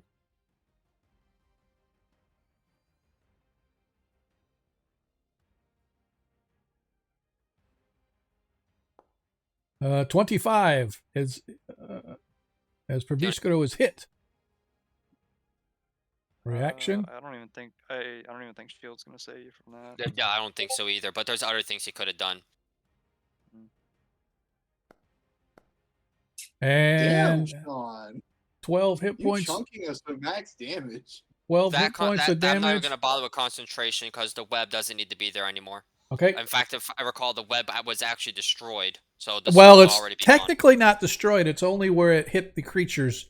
They were impervious to the web spell. Yeah. So just put me down right beside him there. Oh, sorry. Not bad. Okay. I'm going to cast Fairy Fire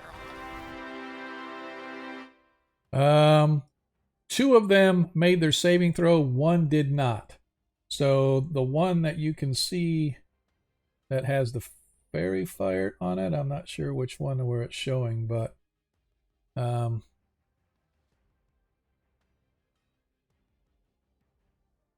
that's weird. It's not. I can't tell which one's got it on. Just roll 1d3 twice. Or roll 1d3 well, and 1d2. Why? Why? If you can't tell who made the roll. No. Yeah, I'm just saying. I get what you're saying now. Usually the game will say, it'll put on there, which one had the fairy fire. I'm just kind of looking to see if it has the indicator. Reaction. That's one. Yeah, I'm not sure why it didn't apply it, but I'm just gonna say, this one right here is the one that's got fairy fire on it. The game system doesn't have that, though, for some reason. So we just need to make sure that we know that we add the advantage on the attack. So the one in the middle has advantage. Well, you have advantage on attacking it. Okay. All right. As this, the one that has the fairy fire on it takes his 2 swings at Ragnar. Yes. Yeah, whatever.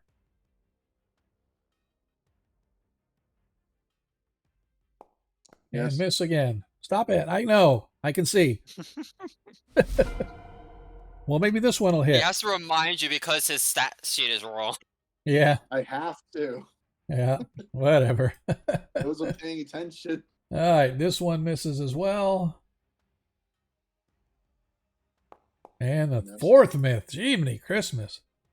I thought my guys would. What bothers me about that is he just flipped his rolls. That was a 9 of 14, then a 14 and a 9. Yep. As this one attacks Perviskro. That's a miss. That's a miss. And that's a miss. 6. Man, this is killing me. Back to the top of the order we go. I ain't gonna complain. I'm gonna be I'm sorry. Sean. You're up against the 2 members of the party with the highest AC. Well, that's okay. That's all right. You said I have advantage on attacking this one? Yes. Okay. Does a 19 hit? Nope. Nope. Yeah, okay. I think you do. That's the end of my turn. Oh, you rolled with advantage. I just realized. Okay. Yeah. All right, back to the top. Perviskro. Asking if he has any fireball or magic missile. Oh, he has 2 shots left on the wand of magic missile. I was going to use one to see if it worked on him. He wants to use Fireball. You got 5. Oh boy. All right, he wants a fireball. And pray.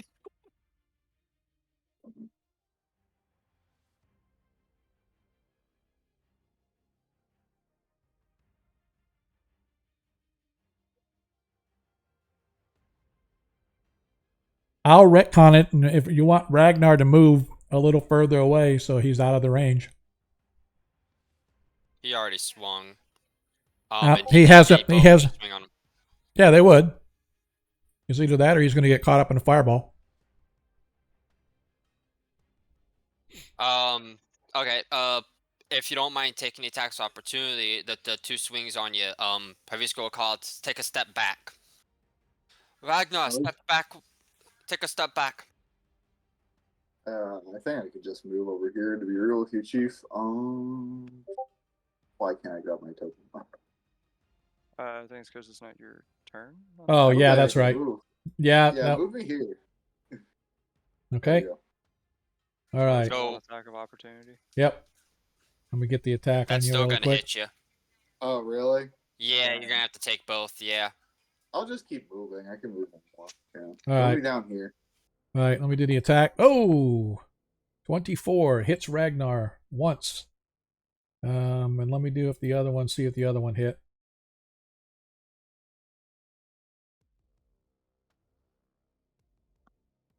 Oh, Pavisco is actually praying. Yep. All right. So the first one hit you for 9 hit points of damage. Make sure it came off. It looks like it did. And go ahead and put yourself. Oh, I'm sorry. Where do you want to move to? Just another 5 foot? Yeah, just put me here. Thank you. Yep.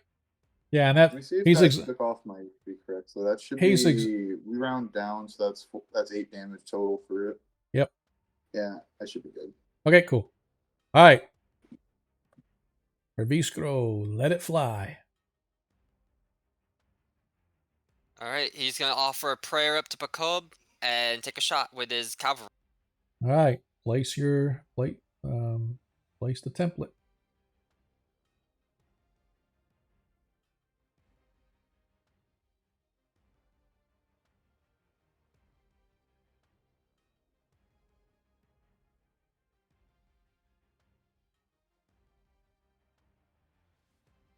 Nice. Place it. I don't know why it rolled. Yeah, it does it every time. So there. 22. Yeah, for some reason it didn't target any of them. I don't know why, but that's okay. That's weird. They're all targeted on my screen, actually. Well, they're showing targeted here too, but it didn't actually target it when you place the template.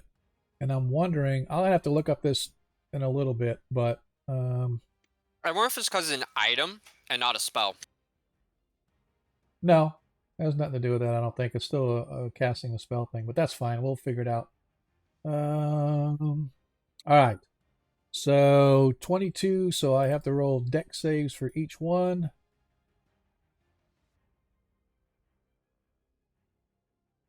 $13. I think that fails.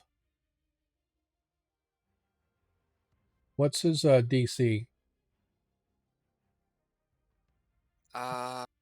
It's definitely higher than 13. I'll tell you that. Pretty sure. Yeah, and it's higher than an 8. And the last one. Definitely. And 10. So all of them take 22 hit points. His spell damage. DC is 15, but I think the wand it casts at a different DC. That's fine. So 22 hit points of fire damage. And I feel like I'm stupid at it because when I made this, Pavisco didn't have his wand, but that's okay. We'll talk about it later. So let's see. That leaves that many. Nice. Oops.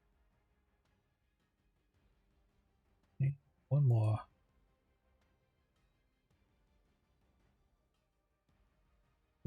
That's 8. That's 2.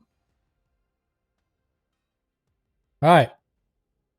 As we are back to the creatures, he steps forward, targeting Ragnar. No. Nope.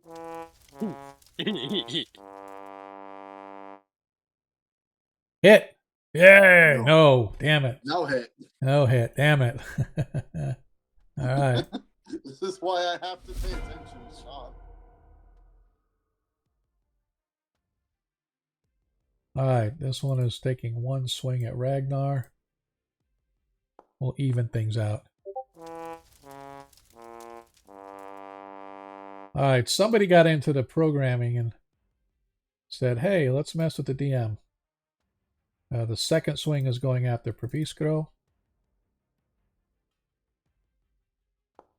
Misses Pavisco, of course. And then the last one is attacking Pavisco.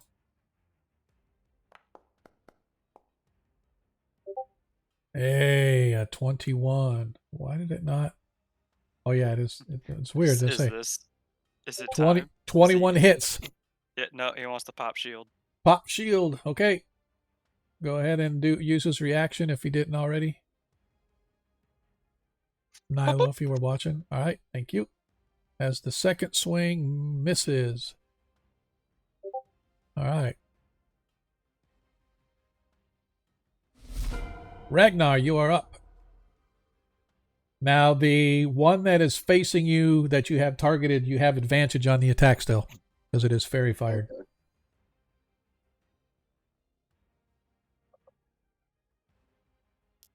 The 22 hit? 22 hits.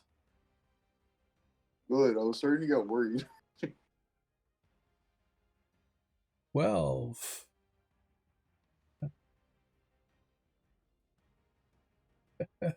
What did you hit with? The battle axe? Yeah, the magic battle axe. Interesting. Well, I need it because I can't use my maul without dropping my shield. Yeah, well, I was just looking because they have damage resistance, but it doesn't say anything about magic. It just says unless it's not adamantium or adamantine. Therefore, they have damage resistance unless it's for physical weapons or just magic? Yeah, no, it just says physical. It just says, it doesn't even say physical or anything. It just says they have half dam or resistance to anything that's not adamantine. Don't care if it's magic or not. If it's not made of adamantine, it doesn't overcome the resistance. Weird thing, especially when like Vorpal blades are a thing. Yeah, I've never actually seen these helmed horrors before, so I'm just kind of worried. Second wind. Hang on a second. Reroll that. Just go ahead and it gave you 5 back already. No, it didn't. That's why I was fixing it. Why does it say you're at? Yeah, I was going to say. Okay, so that's what you were at. So, yeah, that's better. Yeah, because we reroll ones on the healing. All right, so you got 11 back, so you should have 50. Good. Cool. All right. Sweet. Perviscro.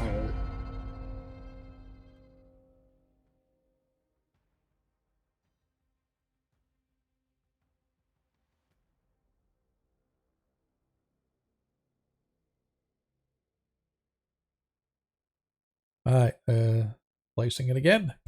This is his last one, right? Correct me if I'm wrong. No, I don't know why this. I don't know why it does this. Ooh, 24 damage. So let me do their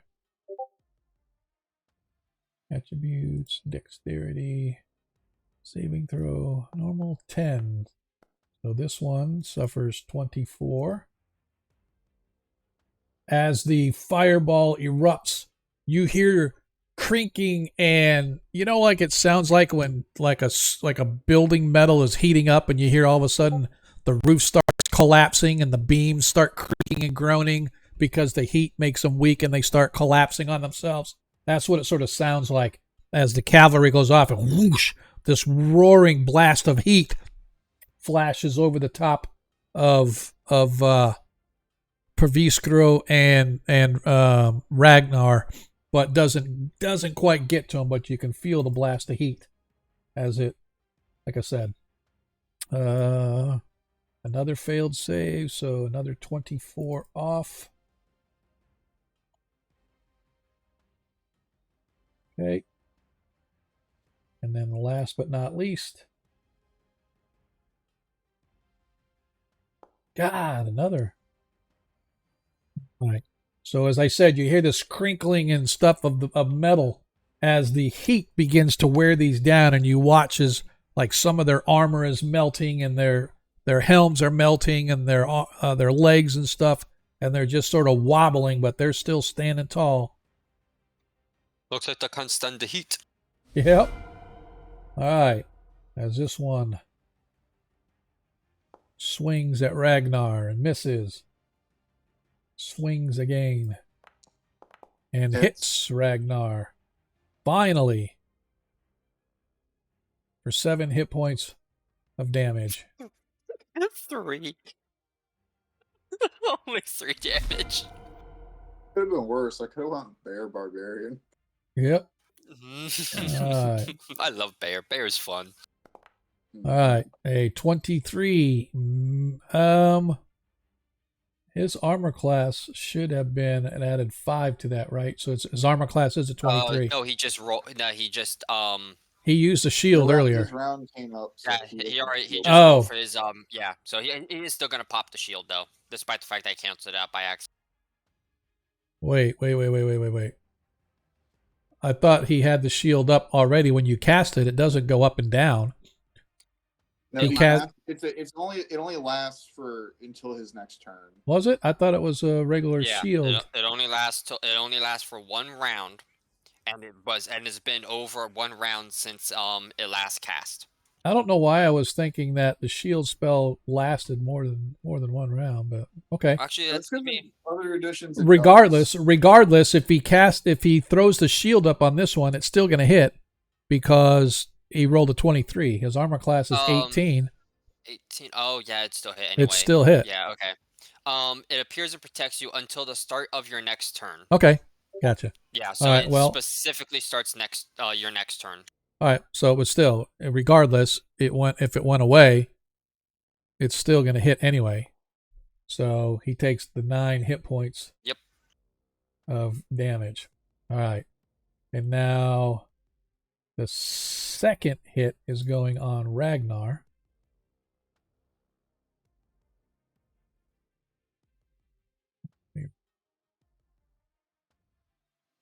Misses Ragnar.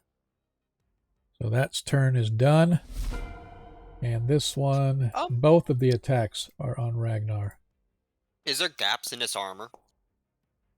I don't know about gaps, but it's been melted and stuff, so I would assume there's probably something like that. Okay, it wouldn't be enough for me to shove a rod in then. Never mind. No.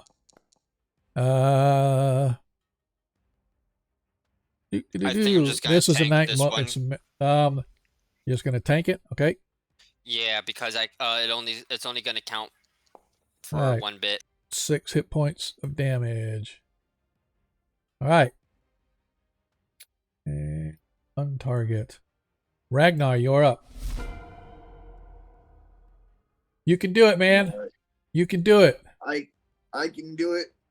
You can do it. I can do it. Oh. Hang on a second. Hang on really quick. I just want to look at something here.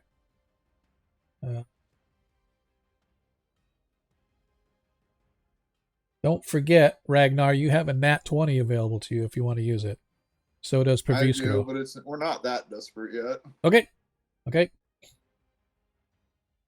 That your only attack? Yeah, that's it. Okay. All right. Oops. Pravisco, you're up. We sure he's got more? I could have swore he had. Oh, nice. I don't have extra attack because I'm class. 30 hit points of damage. Look at chat there, Sean. Huh? Look at chat. Hang on a second. What did chat say? Oh no.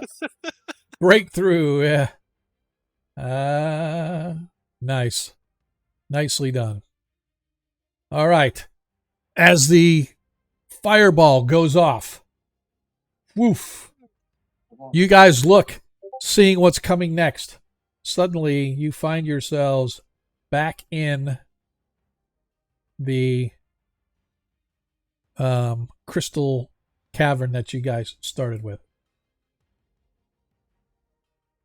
Now I have to go here.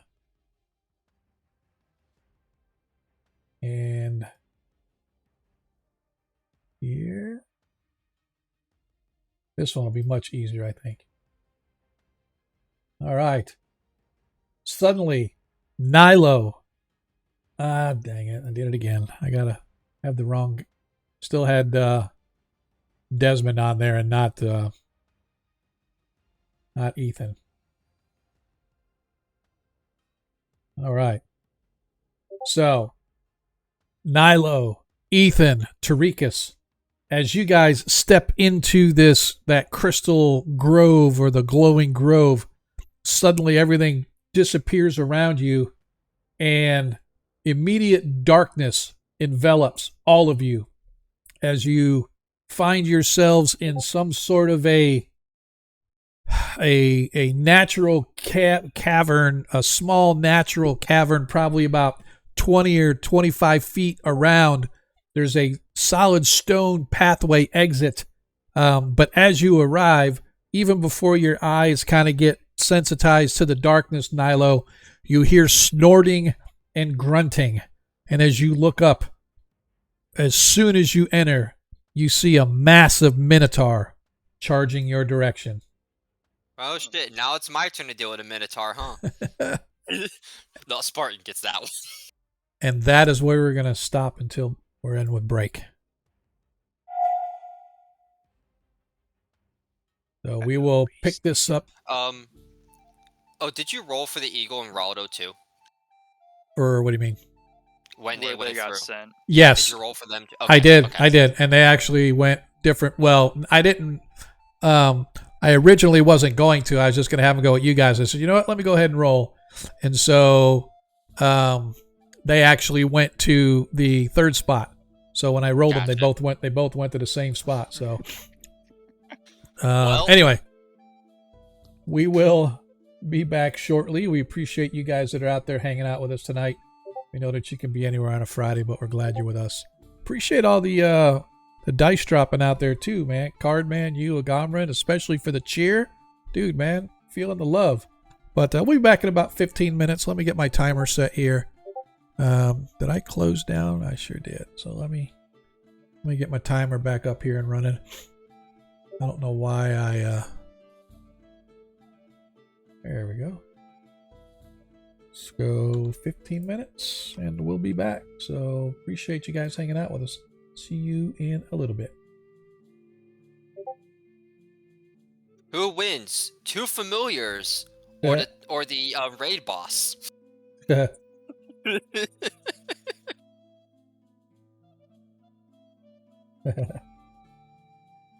I'll see you guys in a few. I'm gonna get reloaded on my stuff. I'm gonna grab me a drink. I'll be back. Right.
We know emergencies can happen anytime, anywhere.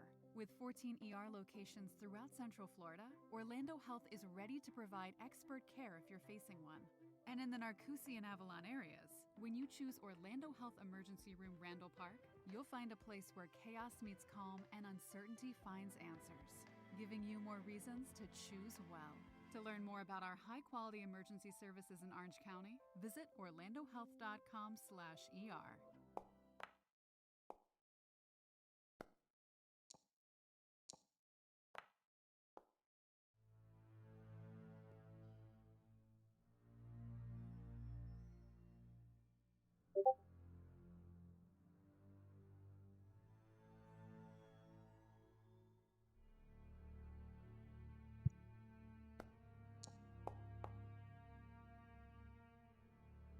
I rolled a 5.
Gotta get rid of this old Backstreet Boys t-shirt. Tell me why. Because it stinks, boys. Tell me why. I've washed it so many times, but the odor won't come out. Tell me why. No, you tell me why I can't get rid of this odor. Have you tried Downy Rinse and Refresh? It doesn't just cover up odors, it helps remove them. Wow, it worked, guys. Yeah. Downy Rinse and Refresh removes more odor in one wash than the leading value detergent in 3 washes. Find it wherever you buy laundry products. To everyone who can't get enough bacon, we're cooking up something savory for you at Culver's. If you thought our cooked-to-order Bacon Deluxe couldn't get any better, wait until you get a taste of it with our new thick-cut bacon. It's savory, it's smoky, with just a hint of sweetness. Try it on the Bacon Deluxe, or add it to all your Culver's favorites, and enjoy your next meal with us at its bacony best. From Wisconsin with love, welcome to Delicious.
Oh,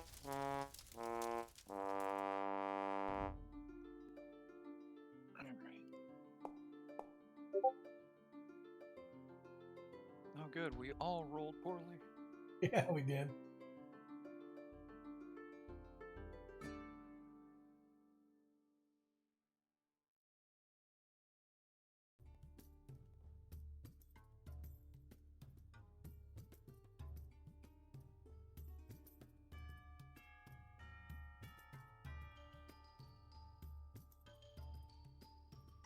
We are listening to the smooth, silky sounds of our very own monkey boogers. Get down, everybody, party till you puke.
And we are back. Hello, everybody. Welcome back. I am Sean, your host, if you had forgotten. Hopefully you did not. As last we left our heroes, as they stepped into the crystal cavern, they all disappeared and went their own separate ways. Fortunately, some went someplace, others went another place. But at least here, our party has landed together as Tarikas, Nilo, and Ethan find themselves confronted by a Minotaur. Let's jump right back into this as we continue tonight's episode of Agora Quest 21 Shots. Not 21 Shots, sorry, our Heroes of Kreistrich, episode 64, I might add. So we are slowly but surely getting there. But let us get in and begin our combat. Dun dun dun. It is Ethan's turn. Let us go, my bro. Yep, and I'm going to cast Hexblade's Curse as a bonus action. Great. I'll step back to here, and then we're gonna go with my tried and true. Nice. As your Eldritch Blast lashes out at the Minotaur as it sort of seethes in. This thing's probably about 8.5, 9 feet tall, 5 feet wide at the shoulders, 2 massive horns, and it's wielding a wicked, wicked looking battle axe as the Eldritch Blast basically slams into its shoulder, but it doesn't even phase it one little bit as it continues to move. Anything else for you, sir? Well, I have to roll that one more time. Hang on. Oh, you get 2, I forgot. Yeah, I get 2 blasts. Yep. As that one does hit, as the second one slams into it. Cool. Go ahead and do thy damage. Yeah, we need to make sure that this applies an additional 3 points of damage from Hexblade's Curse. Okay. As that took off the. Yeah, it should be a +8 total. What is your normal? Is it a 4 + 2 or D plus whatever, 1D whatever +2? Spell list. Eldritch Blast is normally just a straight 1d10 force damage. So I guess that factored it in? Yeah, it must have. I thought it had a. I don't know why it would give you a 5 instead of the. Oh, is it a set amount for the damage when Hexblades? Well, you have to roll for it, I thought. No, it just gives me a flat +3. Okay. Hexblade's Curse. I'm wondering if it adds a +2 for proficiency or something. Not sure. Not going to worry about it. Don't care. I think we're good. It adds his ability score to it as well. Yeah. Okay. All right, Nilo, so you are up. It's a D10 plus his ability score, which for him is charisma plus the bonus. Gotcha. Okay, I think we're good then. Oop, shit. All right. Well, in that case, then it wouldn't have added it because my charisma modifier is +5, so he would have to take an additional Okay. +3 damage. All right. Yeah, because there's only one modifier on that roll. Yeah, Is the we're good. +5 only. All right, go ahead. Nilo, you're up. She's gonna do the most prominent in-your-face thing. She is going to cast Curse. Okay. Or Hex. Gonna get her 1-a-day Hex. Okay.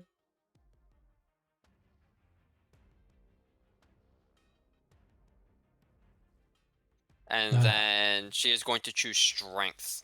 Okay. And then she is going to charge in and swing with her sword. What is it getting disadvantage on? Strength. Strength. Okay.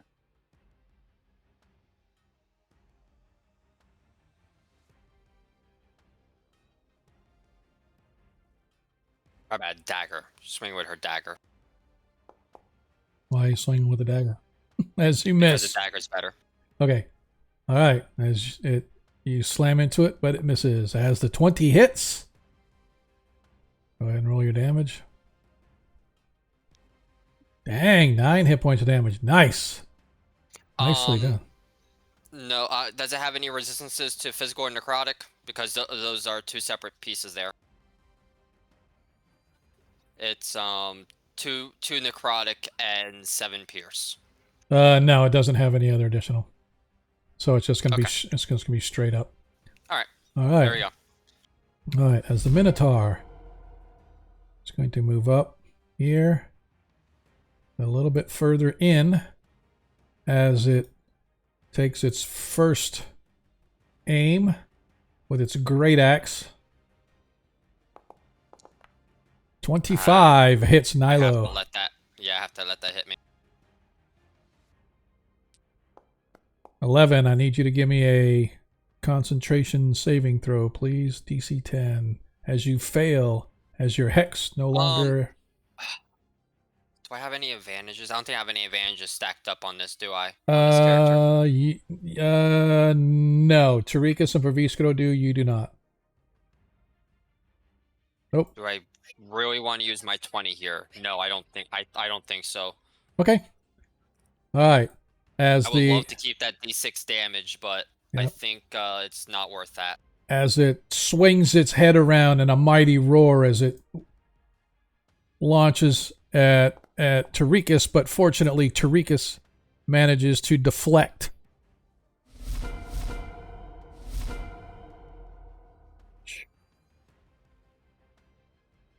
As this thing slams into you, Nilo, and you sort of spin and take the force of the blow, trying to shrug as much as you can, the stunning force that it strikes into your arm, it's almost like hitting your funny bone, and you sort of shake it off. You come back, and as you do, suddenly you see fading into existence right in front of you is another Minotaur as it swings its battle axe down on you. Or it's a great axe, I should say. 26. Natural 20. Now there are 2 of them. They're starting to get out of hand. This is gonna hurt. Or was that the other way around? 44.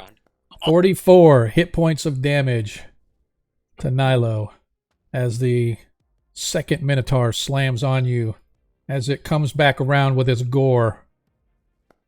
19 hits you with its gore attack for another 11 hit points of damage, for a total of 55 hit points of damage to Nilo. It still has one more swing. No, it doesn't. No, it only gets the one attack and then it's gore. That was it. Okay, all right. Well, I'm going to block that anyway. Oh, you're going to block what? I'm going to block that 11. Okay, so I'll put the 11 back on you. Okay, that leaves you at 14 now. All right, Tarikas is up.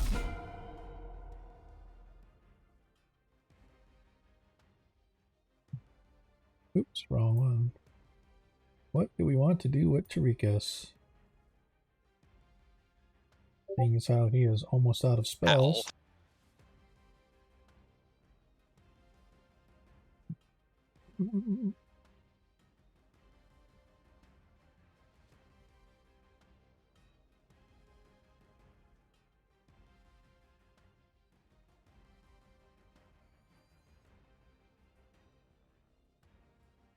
Where are we? All right.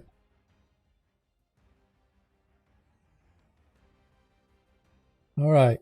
So Tarikas targets this creature and he screams out, "Be gone!" Actually, as the Minotaur fails, targeted the wrong one. This is a pocket dimension. That bitch is gone. He targets this one, and you watch as the Minotaur fades away as he banishes it with his only 4th level spell left. And that is it for him. As we are back to the top of the order. I need to... That one's gone. Yeah, I know. I'm not taking him out, but... Ethan, you're up as you watch as Tarikas has banished one of them into some dimension for the next 10 rounds. Good. That's not Oh, hard. Question. Yes.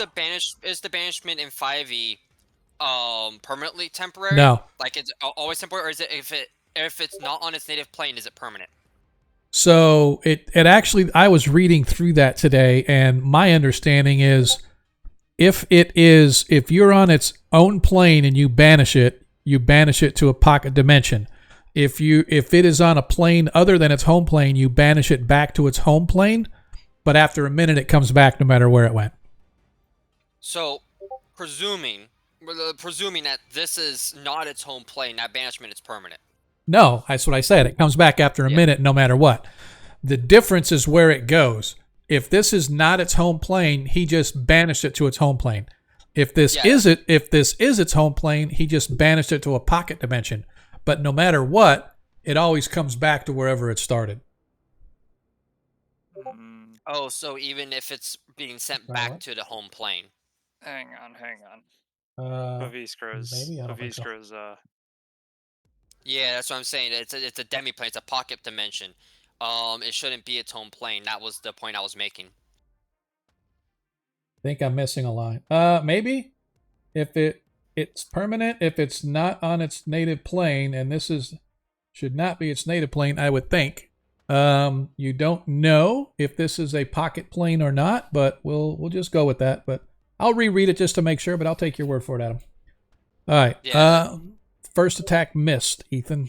Actually, both attacks missed, looks like. Does that 15 hit or no? 15 does not. Okay. Armor class 17.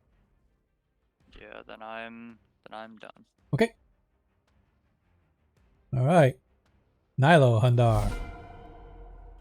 You and your badass 14 hit points. Ow. Oh.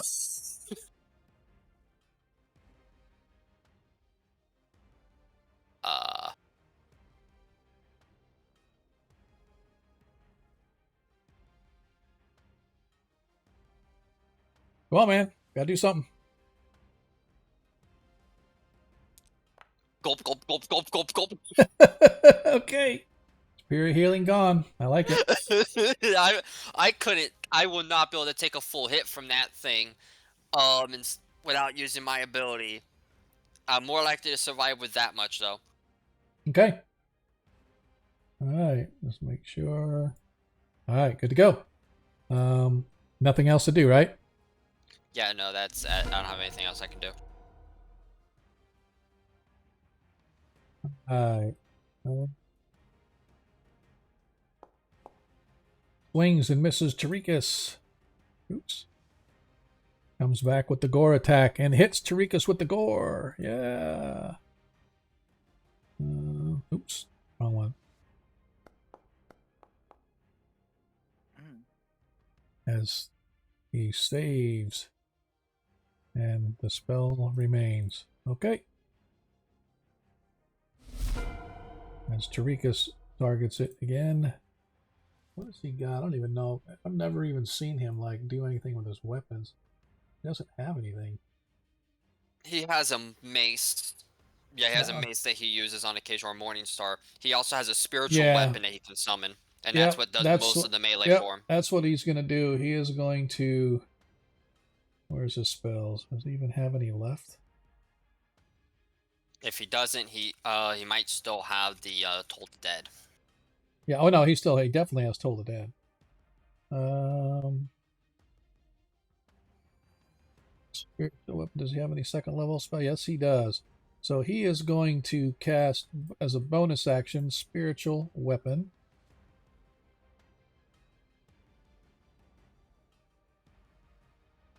Normal. And he misses the Minotaur. And then as his regular action, he is going to Toll the Dead.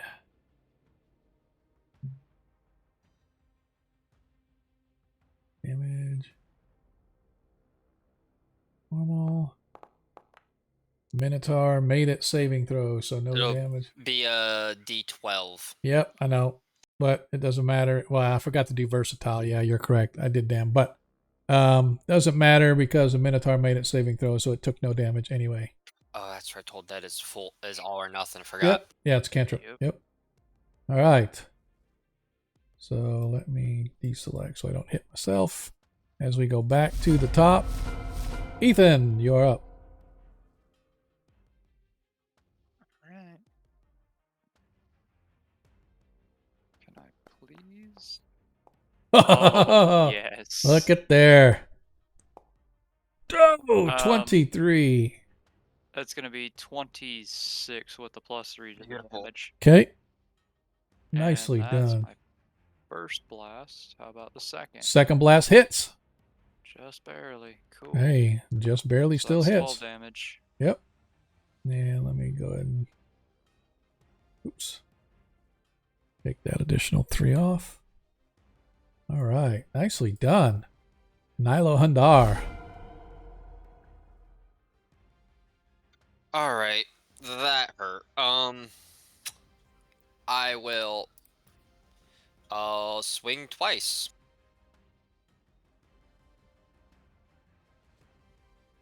There you go.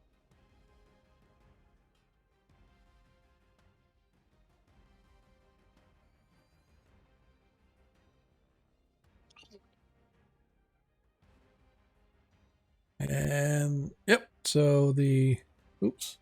Sorry. Yeah, that hit for 9 hit points of damage. Oh, you're gonna attack again? Okay. I will. And we're going 2 more times. I'm going to drop the dagger and summon the sword, which is a bonus action for me. Yep. And I'm going to use a 20 on my next swing. Okay.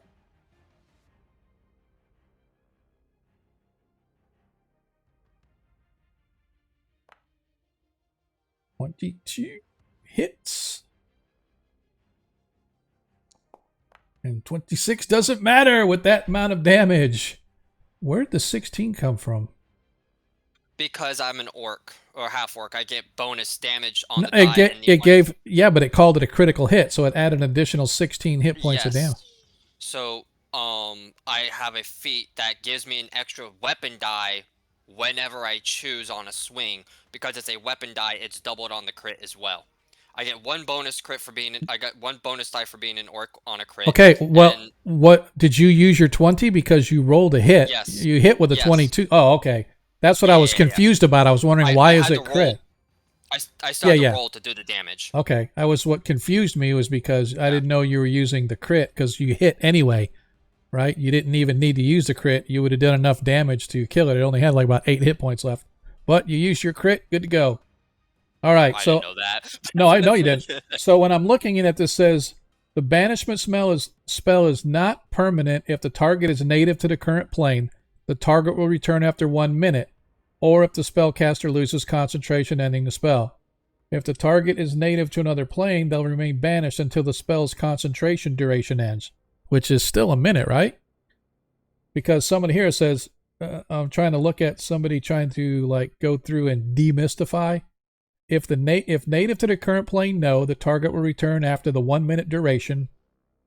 If native to another plane, the target stays banished once. Oh, okay. So you're right. Yeah. So, okay, you're right. I did not read that correctly. So if this is not its home plane and you banished it to its home plane, it will stay there. Yeah, that's what, and Yeah. we're presuming, now this is all on us, we're presuming that this is a demi-plane, which means this would not be the Minotaur's home plane. Now, for all we know, that could be completely wrong. Yep, We could it be could on the be prime that, material plane. or this could be the construct of a mage who put these Minotaurs here, right, as their home plane, right? This is where they are. But anyway, that's neither here nor there. So yeah, we don't know what the situation really is, but we want to make sure you that yep, you we're good. knew what the spell did. Yep, we're good. Yep, so for some reason I just twisted that. So, all right, good. So as of right now, you see no more Minotaur, but you do see the, well, where are we? You do see the hallway exiting into what is presumably the Minotaur's lair. Ilo is, ooh, she's a little hurt. Tarikas, you wouldn't happen to have any, some blessings left, do you? Let me see. I much prefer using the word blessings instead of spells for clerics. It feels much better.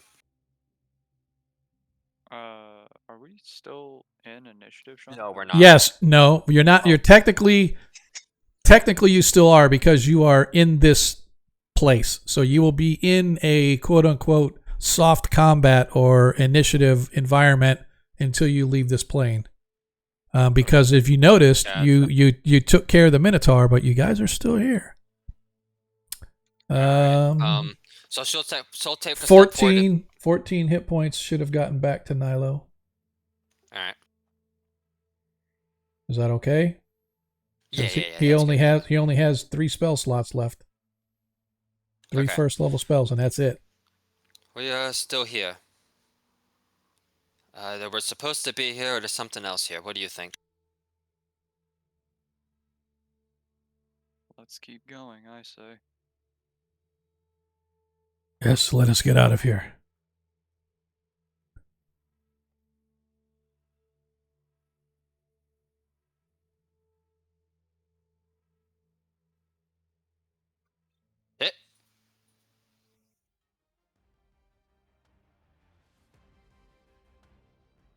Now, don't forget, you don't have to fight. You can run if you want to run. All right. Do I have 30 movement right now then? Yes. Okay. Yes, I'm going to say you have your full movement. It is not quite in range yet. I'm going to say that it's actually right here, stepping out around the corner as it heard you coming. Good. Okay. So I'm definitively not within the 10. If it has a 10-foot reach, I'm still not. No, it's only correct. Yeah, it's only got a 5-foot range. You're fine. Just making sure. Okay. I'm going to back up and hold my swing. Okay. Another one down the hall. I'm going to be ready to swing when it catches up to me. I'm going to take a swipe at it. Okay.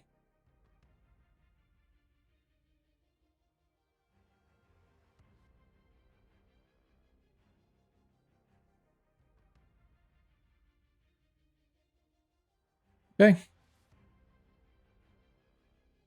Go ahead. You can take your swing. 24 hits for 9 hit points of damage. All right. Oops. I'll make sure that it is.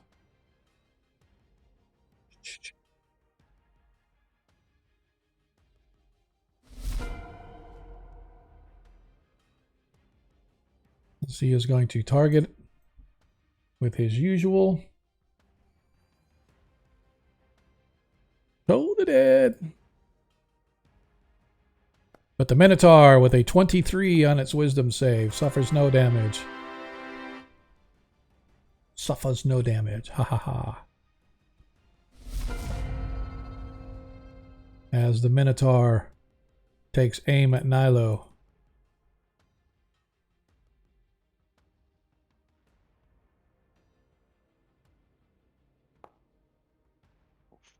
What is that? 23 hits Nilo. Shield applied. Misses Nilo. As it then goes after the horns. There's another miss. Nicely done, Nilo.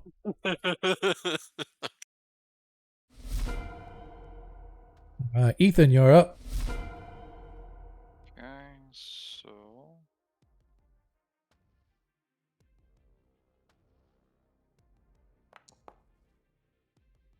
Oops. Didn't mean to roll that. Dummy.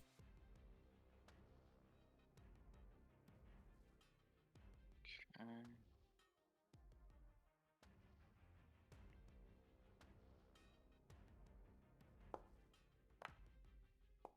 Hits. Good. Nice.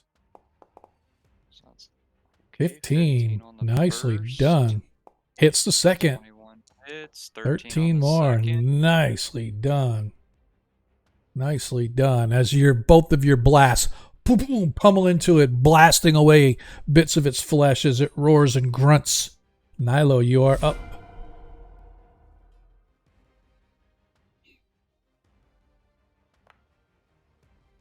So that hits for 9 hit points of damage. Your second swing misses. Okay. All right. All right. Tarikas targets the creature. Once again. Come at me, bro. Oh, and a 22 saving throw for the Minotaur.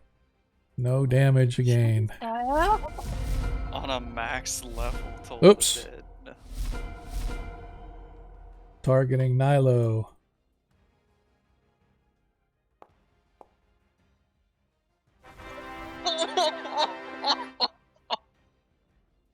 So I just want to say, oh, 26. It still hits. Oh, that's right. I thought you did a shield thing. I'm like, what? Still I hits. can't shield in that. I know. Yeah. The Yeah. most I can save is a 23 with a shield. See, this is where a nat 1 comes in handy. So you could have replaced my nat 20 with a nat 1. Yeah, I could have. I'm still standing. Oh, you know what? It only did normal damage. It didn't do the crit. I didn't do the crit. I clicked the wrong one. It was supposed to be a crit. 24, so that's Plus 24, so you did it. So another 24, so a total of 46 hit points of damage. So you're down to 2. As it comes in for the gore. But it misses. With a crit. Ethan, you're up. Wait. There's a second one. Huh? Is it supposed to be 2? Is it supposed No, to be 2 active Minotaurs? No, not right now. Just don't even need to worry about it. You only see the one. But I have them. But I other see ones. 2. No, you don't. But I see 2, Sean. You see nothing. Both of mine missed this time around. Okay. Oops. Didn't mean to do that. Meant to do that. There we go. All right. And now it's Nilo. You're up. You and your 2 hit points left. Oh, wait. I'm sorry. The 16 hit. The 16 hit. This one has a lower armor class. Oh. Sorry. The 16 did hit. So that is a 1d. You should be able to just go up to the Or yeah, I can just roll damage, yeah. Yeah, You're click right. the damage button. There you go. 9 hit points. Nice. Okay, now Nilo, you're up. Sorry about that. I just I got 2 more potions I can pop after combat. There's no point in popping them now, though. Oh, that First didn't even one I misses. didn't even hit. My bad. Oh, one did Did it not take hit. the health off? No, it did not. Okay, good. That hits.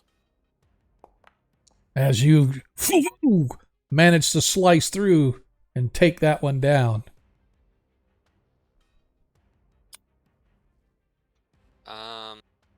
Do we have a moment, or is that one coming right at us? You don't see anything anywhere. Okay. You don't see anything. Just take your potion. Yeah.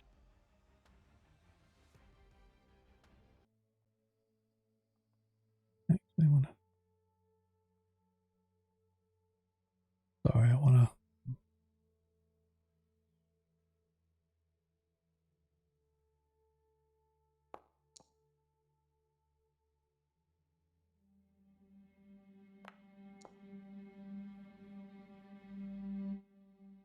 All right.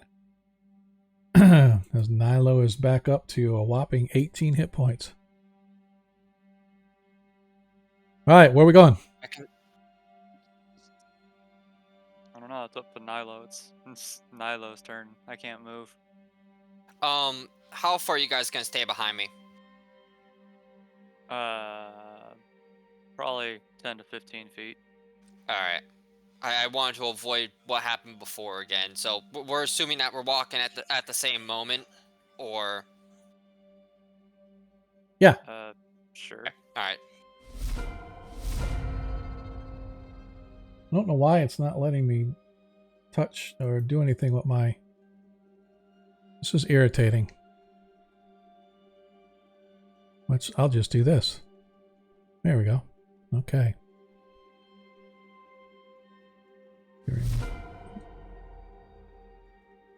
Okay. There we go. We got this one too. All right, where are we going? I think ahead. I was gonna go ahead and check the corner.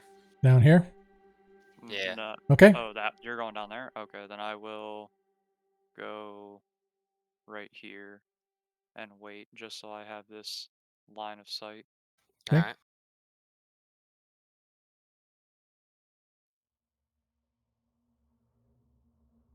Oh, it won't let you move. Sorry. Yeah. Go ahead. Let you move now.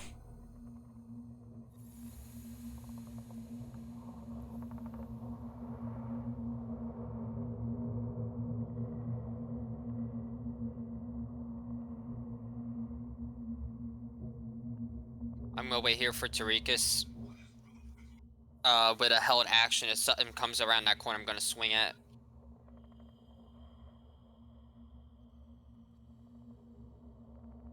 Where's he doing? You're going to have him go around the corner, or are you going around the corner? I was waiting for Tarikas. It's a dead end. Okay. Ethan, Down here. we're in a bloody labyrinth. You guys just click on the map where you want me to move your guy to, Ethan, and I'll move you there, so that way I don't have to keep worrying about... Put me there. Okay.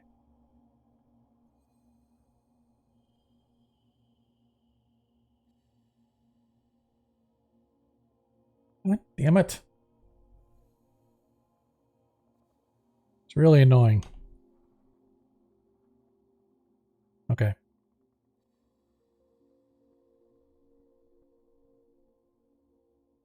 You good there, Sean? Yeah, I'm fine. It was just Okay. I'm trying to move some tokens around and it's not letting me move anything. It's really frustrating because we're still in combat mode. So it's just frustrating. So I took all the Minotaurs out of combat, but it's still not letting me move anything, so that's fine. All right, where to? Go check left.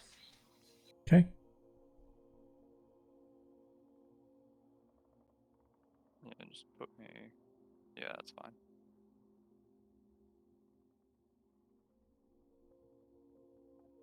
Another dead end? Oh, no. No, not yet. Sean, can you move me up here? Oh, shit.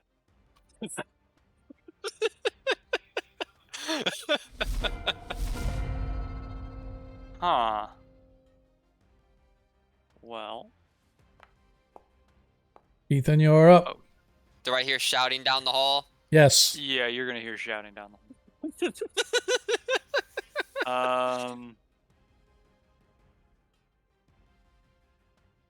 Oh, this is... Can I still technically I'm gonna see say it's right here, Ethan, so it's out of, like, technically it's not within melee of you. It's out, but you see it coming around the corner. Okay, cool. So I'm gonna run down this way. Okay. And target. 5, 10. You got another 10 foot of movement if you want to. Yep, I'll probably take it after I take my shots. As the 16 hits. Nice, 14 points of damage. And then once more 21 hits. with feeling. Nice. Nicely done. And Now I run. All right. Nilo, you hear shouts coming from down the hall, and you see Ethan hauling ass in your direction. Which wall looks scorched to hell? You don't see anything. You don't see anything yet, but because you can't see down around the corner.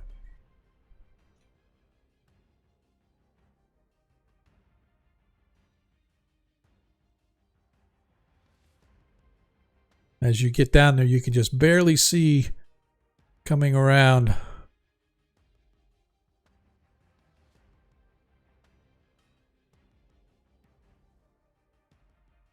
You've already moved 30 feet. Actually, that'd be 25. 5, 10, 15, 20, 25, 30. Nope. From where you were at before, there's... Well, that's true. I'll say that you were able to come around there on the diagonal between the two, so to save you 5 feet. It literally told me 25 feet. Yeah. Nope, you're fine. You're right. Yeah, because it depends on how you go. If you go up one and then over, it's 20. But if you go diagonally at that corner of that wall, it's only 25. So that's fine. No big deal. 5 foot's 5 foot. I'm not going to sweat that. So you have another 5 foot to go, but you got both of your comrades there. So you're going to target it? Okay.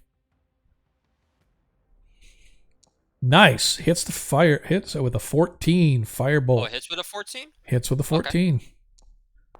10 hit points of firebolt damage. Nice. How are you hitting it with the dagger? He's throwing it. Okay. Oh, with disadvantage. Gotcha. Yep. What that misses. The 13 misses. That's fine. Okay. Is that it? That is it. Tarikas is going to target, and he's going to try something different. Toll the Dead. Versatile. It has been hurt. The Minotaur fails its save as we apply that. Yeah, couldn't fail it on the the max damage roll that we had a little while ago. Nope. 5 and a 3. That's better than nothing. 8 points is 8 points. As my turn.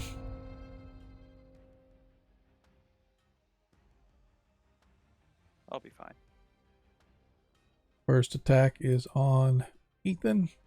Yep. With his axe. Hey! As he goes the gore at Tarikas. Misses with the gore as well. Not even would have missed me. Let's go. Stop. I got a nat 20, I think, somewhere. I'm just... Oh, I don't. I used it. I used it. I can't. The DM. Ethan, you're up. Hey, when you only have a 13 AC, you celebrate when the DM rolls that low, regardless on who it is on. Well, that's annoying. Let's see. That would be a ranged spell attack.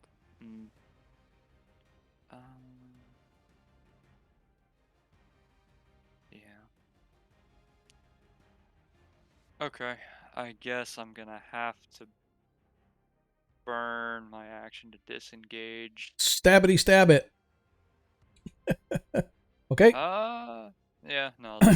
Disengaged, aye.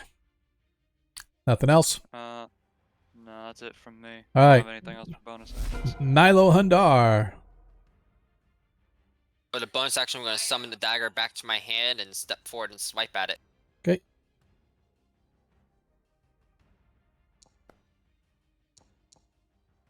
That hits. 6 hit points of damage. Nice. Second attack misses. That's okay. Tarikas is up.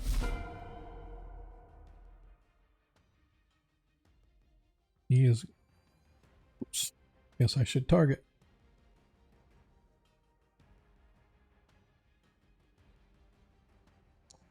Minotaur fails. 11 hit points of damage. As he sucks the life force from it. So are you using new modules, or did the old modules get updated and fixed? What do you mean? Like the combat tracker and stuff? Well, I added the combat tracker back. But that's the only module that I added back. Everything else is the same and has always been the same. All right. The reason it's doing there's a lot less stuff is breaking. Well, the thing is that it used to do it correctly. We just never knew that we had to click versatile for damage, right? I'm not talking about that. Oh, yeah, but yeah, there's a lot of stuff. In general. Yeah, there's a lot of stuff that's been fixed. All right, as the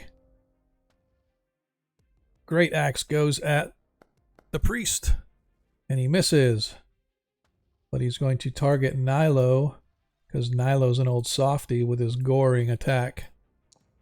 Hits Nilo with a 24. Shield? How many spells does Nilo have left? I got. Oh, that was my last first level slot. It still hits you because it hit a 24. Now your armor class is 24. Oh yeah, I'm not gonna cast it then. I misread that. Yep. Give yourself a give it back. As you take 11 hit points of damage. All right. Need to change your armor class back here. I don't know how we...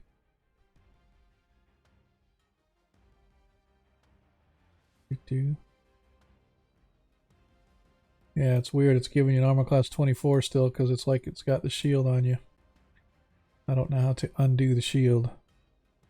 I did. There you go. There we go. Thank you. All right. As that is it. And Ethan, you're up. All right. Now I get to do what I do best. Nice. Hits. 12 hit points of damage. Boom! As you guys watch as he blasts the Minotaur, sending it back from whence it came as it collapses to the floor. Dead.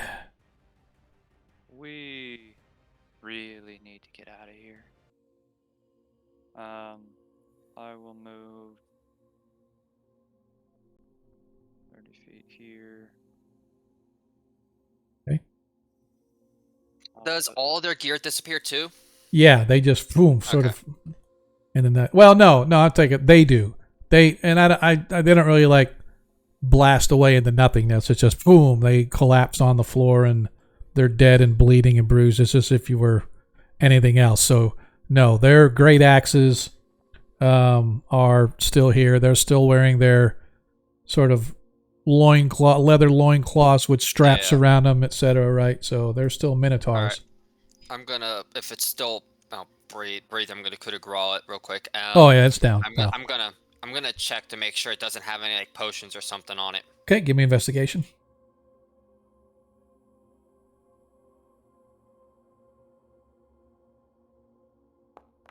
In its loincloth, you find a key, like a skeletal key.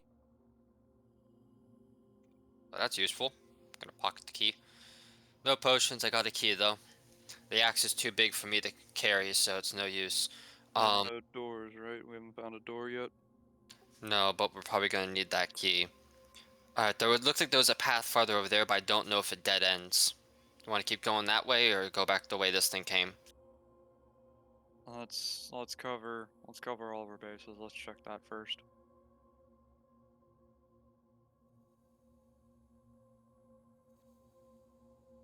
Okay, that's a dead end.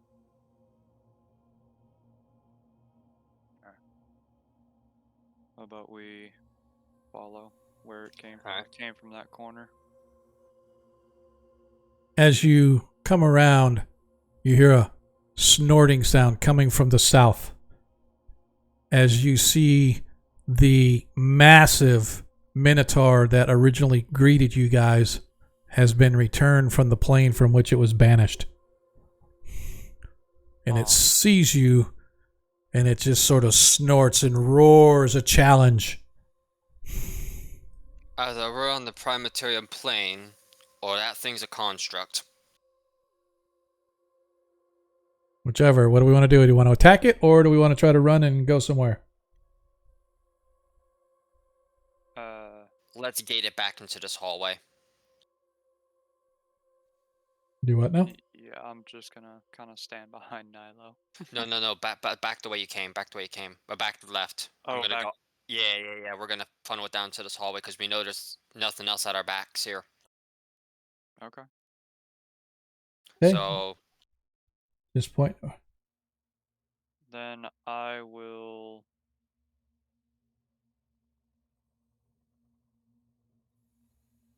Hearing this, I'll hold an Eldritch Blast for when it rounds the corner. I want to take a couple steps back first, though. Yeah, I know. I just can't move. Oh. Can you move me here, Sean? Where? That should be fine. Okay. And we're gonna take the shot.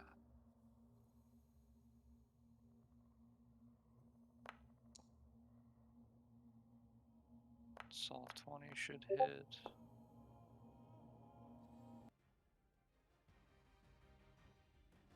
All right.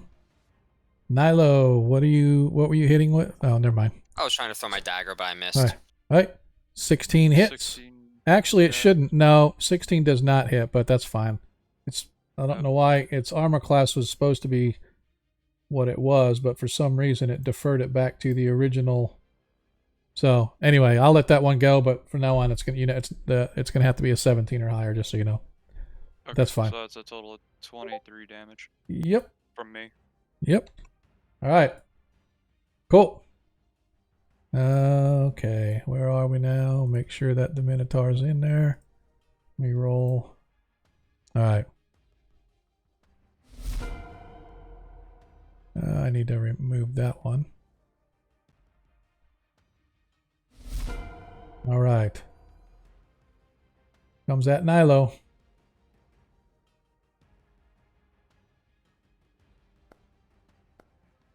$21 hits Nilo. I can't do anything because I threw my dagger. That was my reaction. Oh. 28 hit points of damage to Nilo. God. I am not dead. Put me at 1.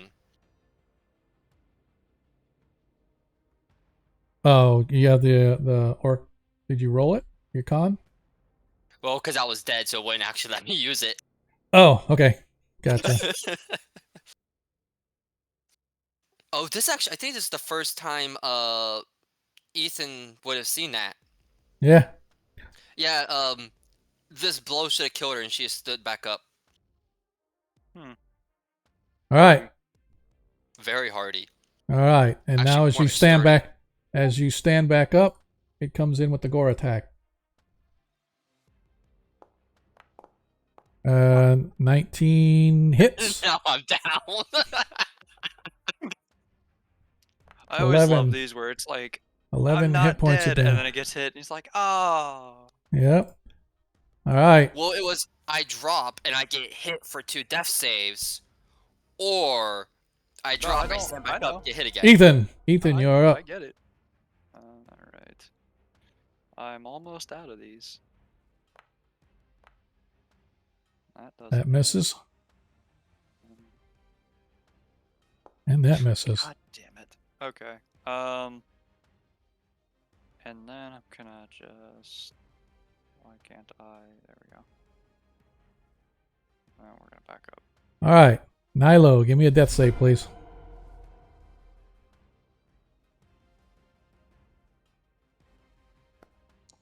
Good to go. Okay, can I complain about this real quick? The Sure. successes are on the left instead of the right. And that fucks me up so. All right.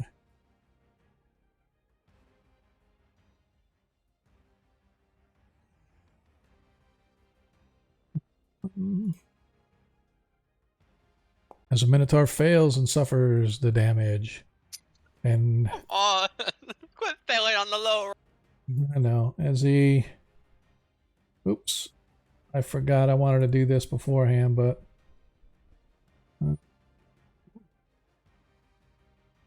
Where is it?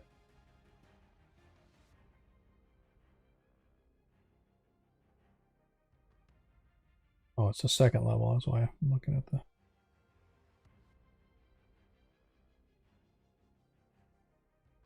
Oh, I don't have any left. Can't cast it. I don't have any spells left. I have first level spells only. And I don't have a bonus action. Actually, I can, but let me...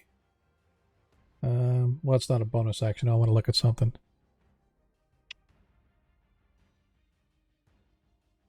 Didn't want to do that. Okay. Yep, I just want to make sure what the ruling was. Okay. That's it for me. You have to touch me to do that. Back to the Minotaur. Choices, choices, choices. I am going to say it's more intent with... And I forgot to move him. So he moved 5, 10...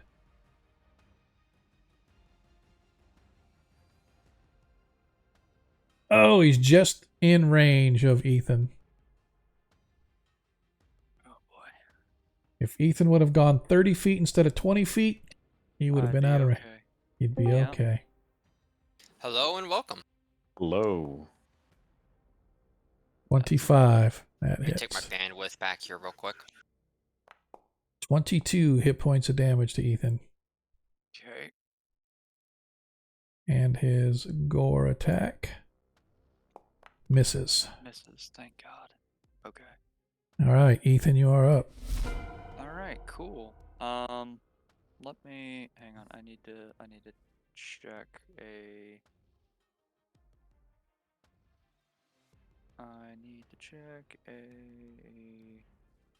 template real quick. Okay. This is in a 10-foot.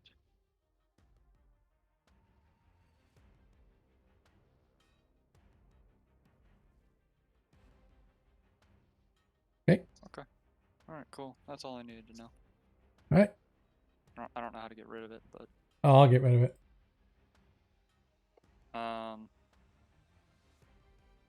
So clicking all over the place here.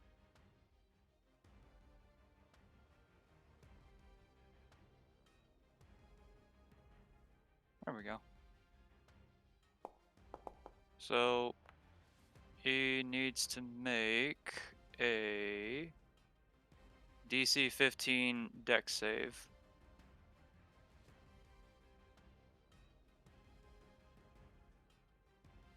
He fails.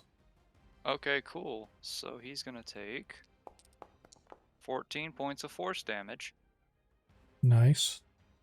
And he's now in a hamster wall. Nice. As he is stuck in there. As it is now Nilo. Give me a death save, please.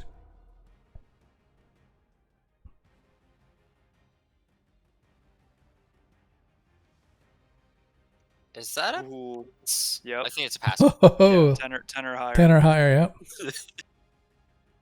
yep. Nice.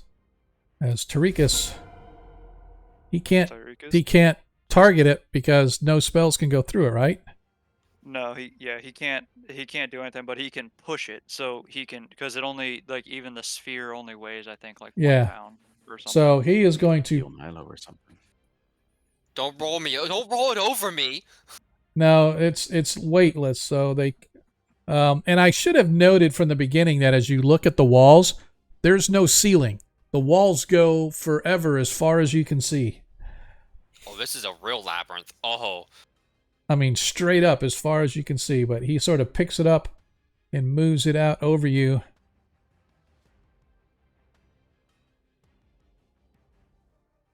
He's in there for a minute.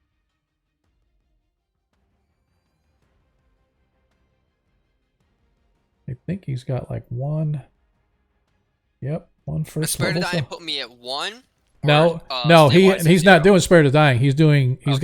He has one first level spell left. Oh. And you get 8 hit points back, Nilo. And it's there. Whew. All right. All right, you guys are up. You have now 1 minute as the Minotaur is sort of stuck in this little limbo thingy. Everybody, run. My ribs are caved in. Let's just try to get out of here at this point. Okay, where are we going? Go this way. Got 20 minutes of game time to find your way out.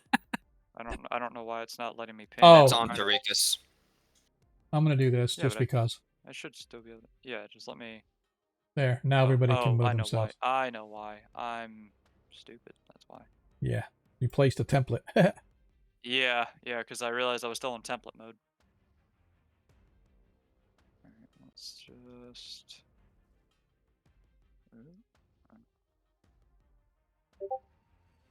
I'm gonna have to do it this way. Long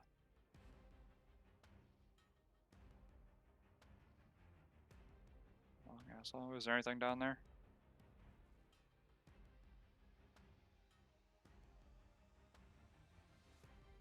Hang on just a second, really quick. I need to, I want to look at something. I am going to, where is it? Here, I want to see the calendar. All right, my calendar says 8:05 a.m. You have till 8:06. Let me get back and catch up to you guys.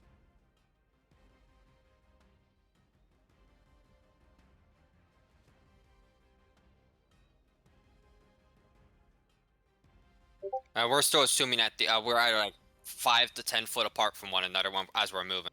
Okay, that's fine.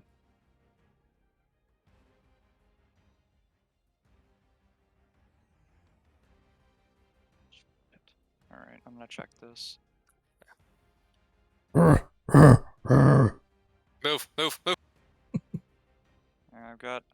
I've got stuff up here. Oh my god, I don't think this is gonna lead anywhere. This leads nowhere. There's one around the corner soon. Yep. Check up there.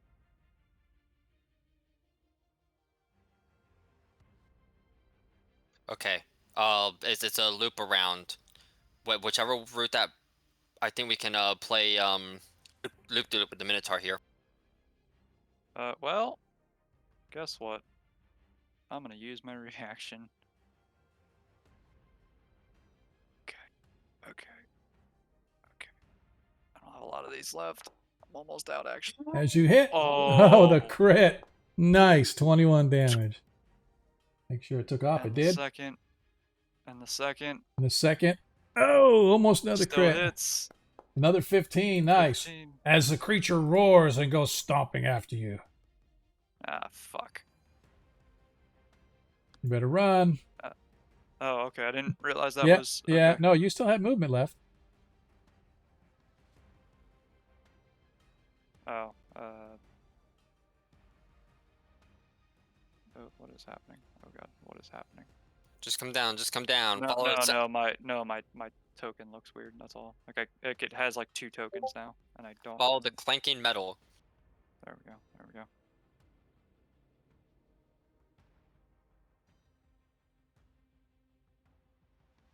Right. Rika's like, come on, let's go. Where are you going? Other way. Let's go. God. Down south. No, South? Tarikas is screaming, and this is not even DM. Just as a player, I would think that it's either going to be at the very top right or the top left. Probably one of those two, just as far away from the entry as you can get, just to make it that much worse on whoever's going in. That's fair. But I didn't see any. Oh, unless it's this way. Yeah, you're right.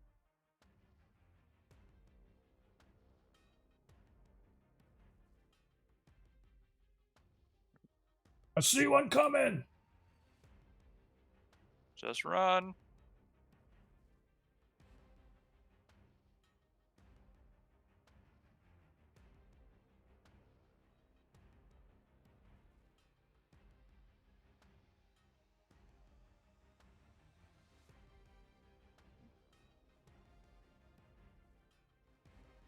Wait for us.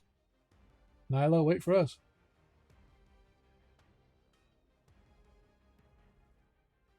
Anything down there? Because we have one going up here. They all go up, but the last one's a dud. Okay. Let's try this one.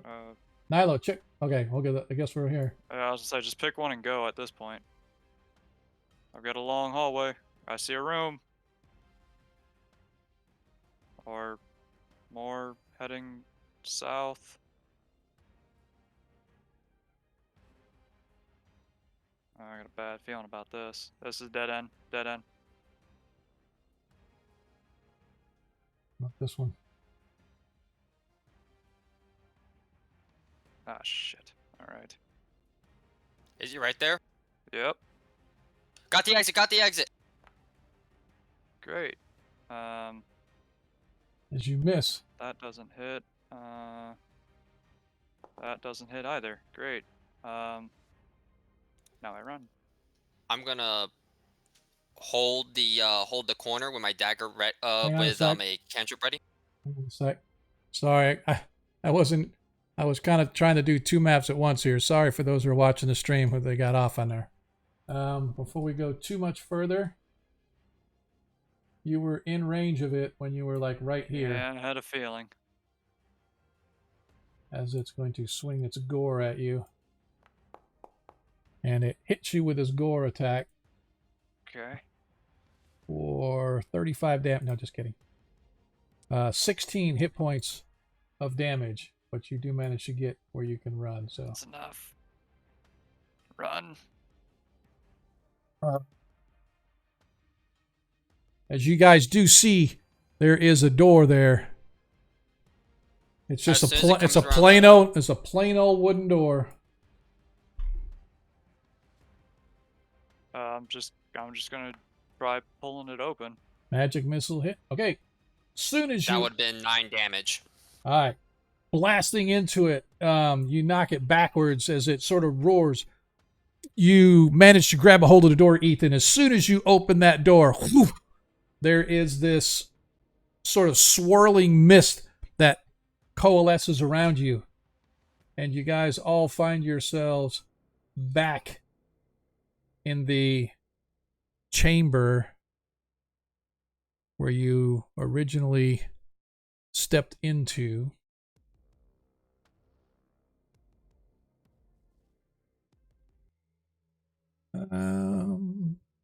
Somewhere in here. Oh, there we are. Sorry, I clicked on the wrong map. I set it to the right one, but I clicked on the wrong one. As you guys find yourselves back here. Hang on a sec. I want to zoom out and see.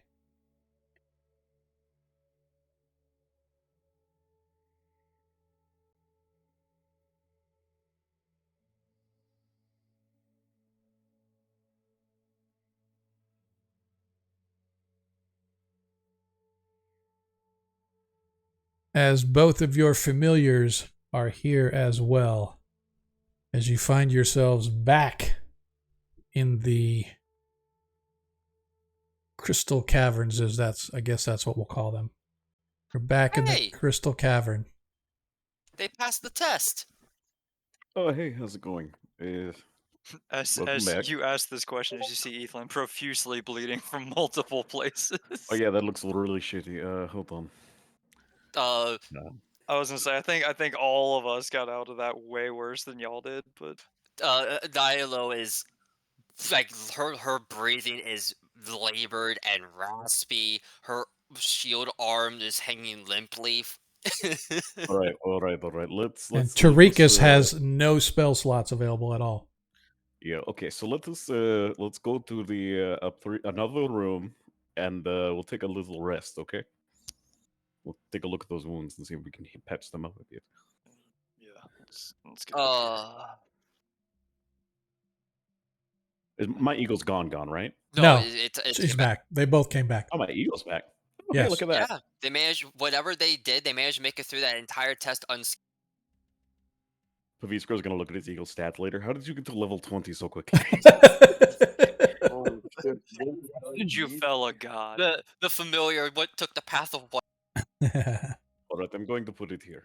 We just look over the familiars. Holy crap! You guys did better than Ethan. Specifically, Ethan. Yeah. Familiars go through a typical isekai story.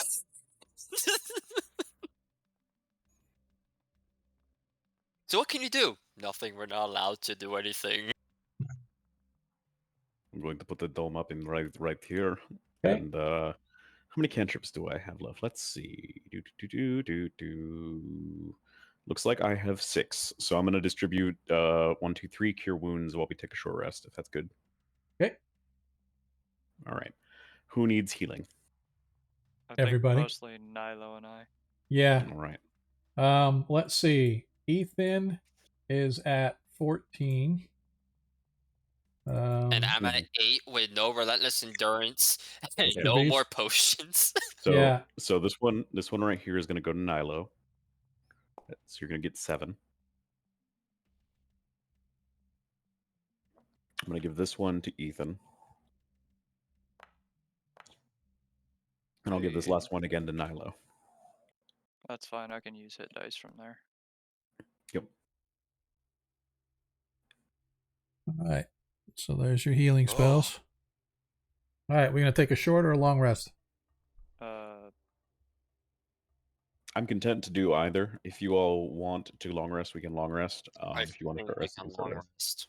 Okay. I was gonna say I get everything back on a short rest, so it is of no consequence to me. I mean, yeah, if we have passed enough time, then we can take a long rest. I'm fine to do that.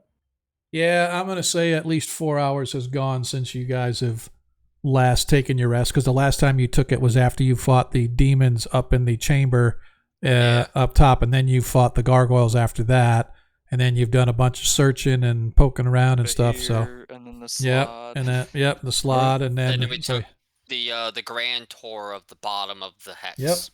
Yep. So we were not running through that, by the way, at all. We were walking.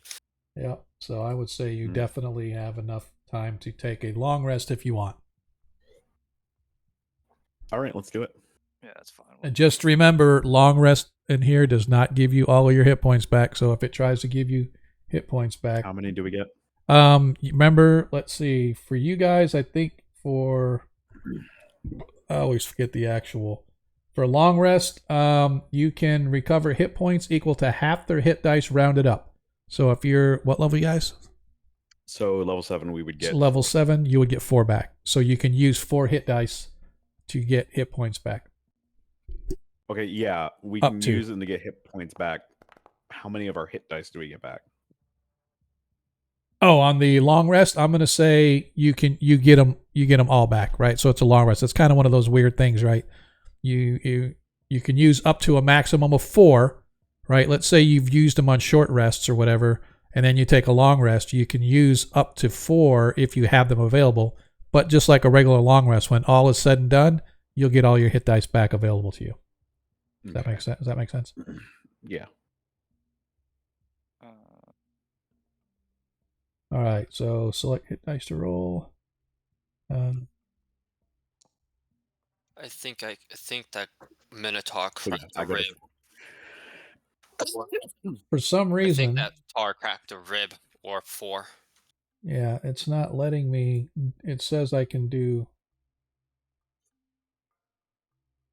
Yeah. Let's see. Why is it not? I took the long rest. Why was it? Did it not? Oh well, I'll just go. I'll use my 4d8. Now manually add it to it. 23 back. So he is fully back. 13.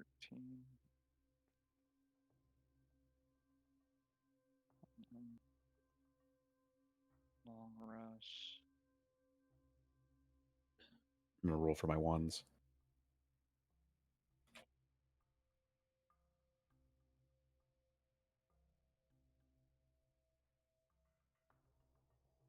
This one is for fireball. All of my cavalry charges. Oh, and get 6 back. My magic missile says it's at 7, but that can't be right. So I'm sure it's at 2. Right. So I'm gonna roll for. Or maybe it rolled automatically. Gave it when I hit the longer. I don't know. Yeah, I don't either. I don't know. I'm gonna put it back at 2 and roll. I think if you click on it's a new day, it may automatically do the weapon stuff for you, the recharging or whatever. So, yeah, when you click and it's a new day, it actually only gave me back 4 hit dice, and it did not heal my stats either, and it gave Yeah. back all of my abilities. So Yeah.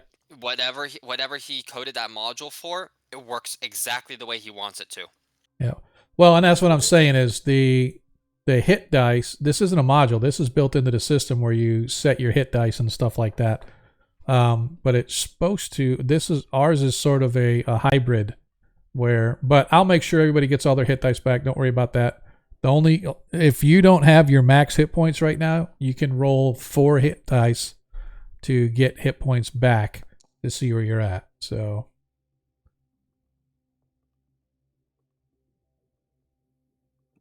Oh, so we get the hit dice back and then we roll? Well, it should be you roll and then you get them back, because let's say you've used hit dice throughout the day for short rests. When you go to take a long rest, if you don't have 4 available but only 3, you could still take 3 or 2 or 1 or whatever.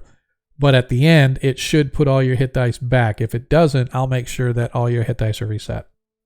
Because like I said, we don't follow the book or even the alternate book.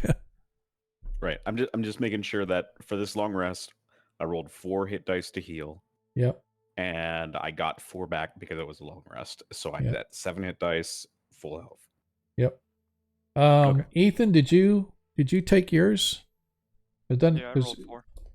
Because it only shows you at 41 hit points, so I just want to make sure that's where you're supposed to be.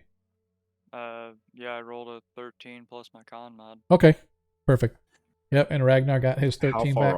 How far off are you from your total? 11. Okay, I will pop a cure wounds on you when we finish our rest. Using my cantrips.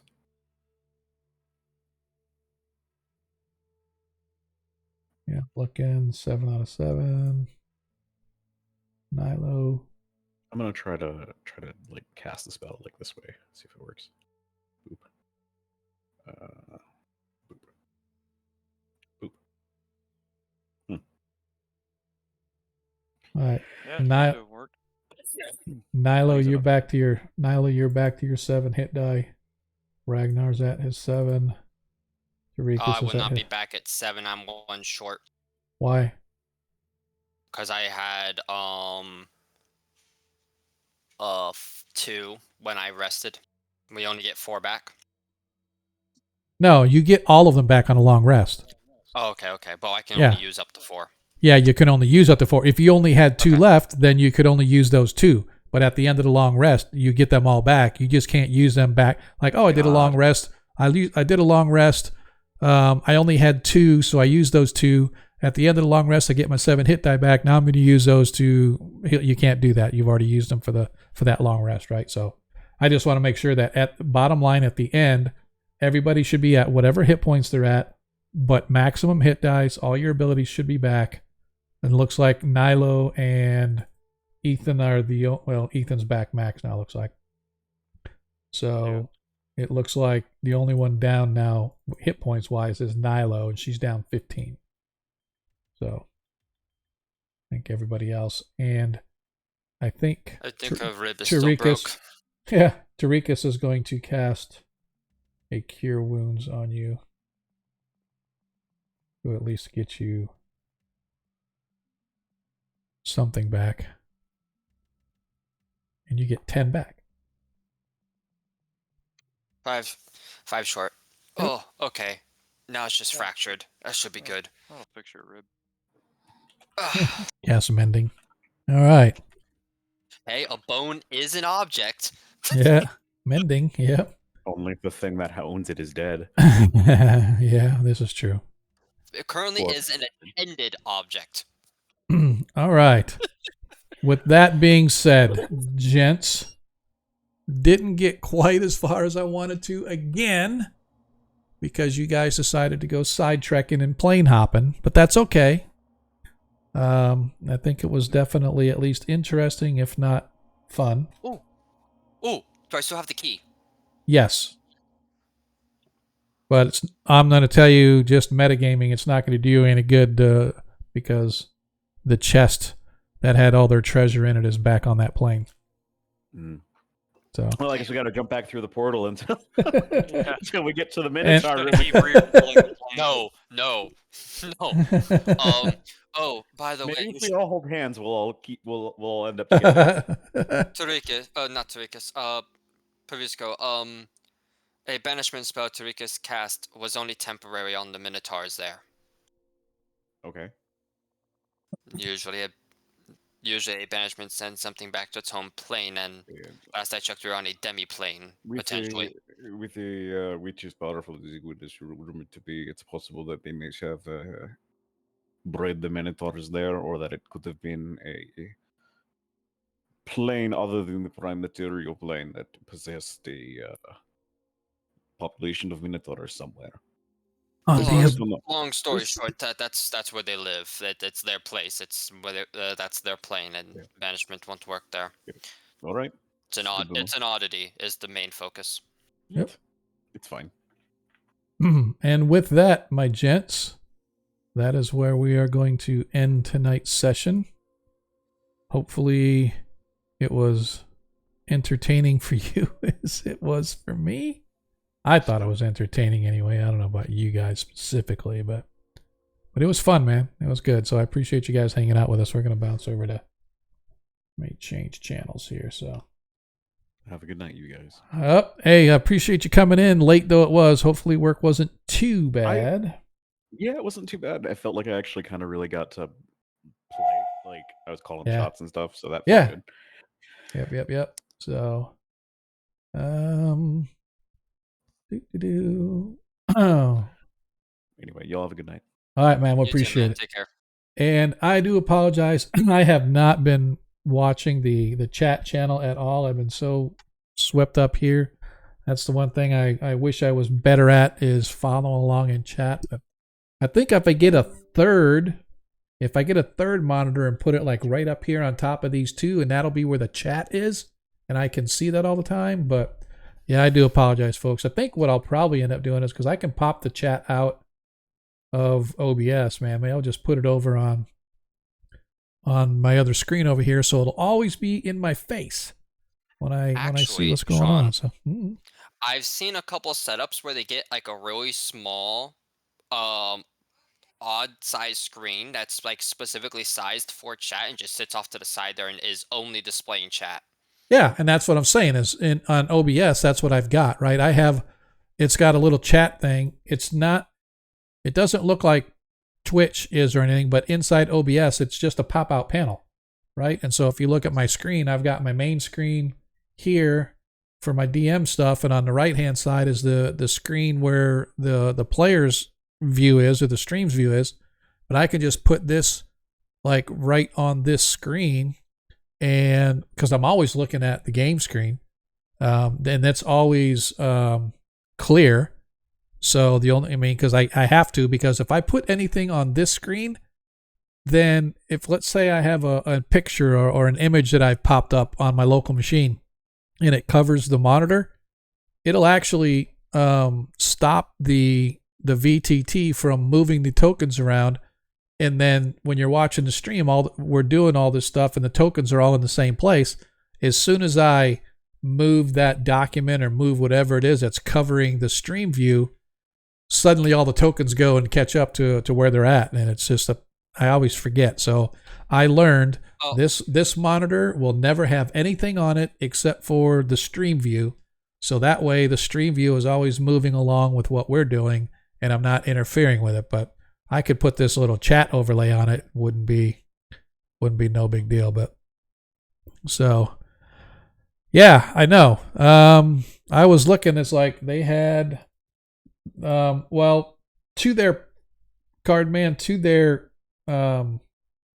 their defense, I should say, they did use their nat 20s that were given.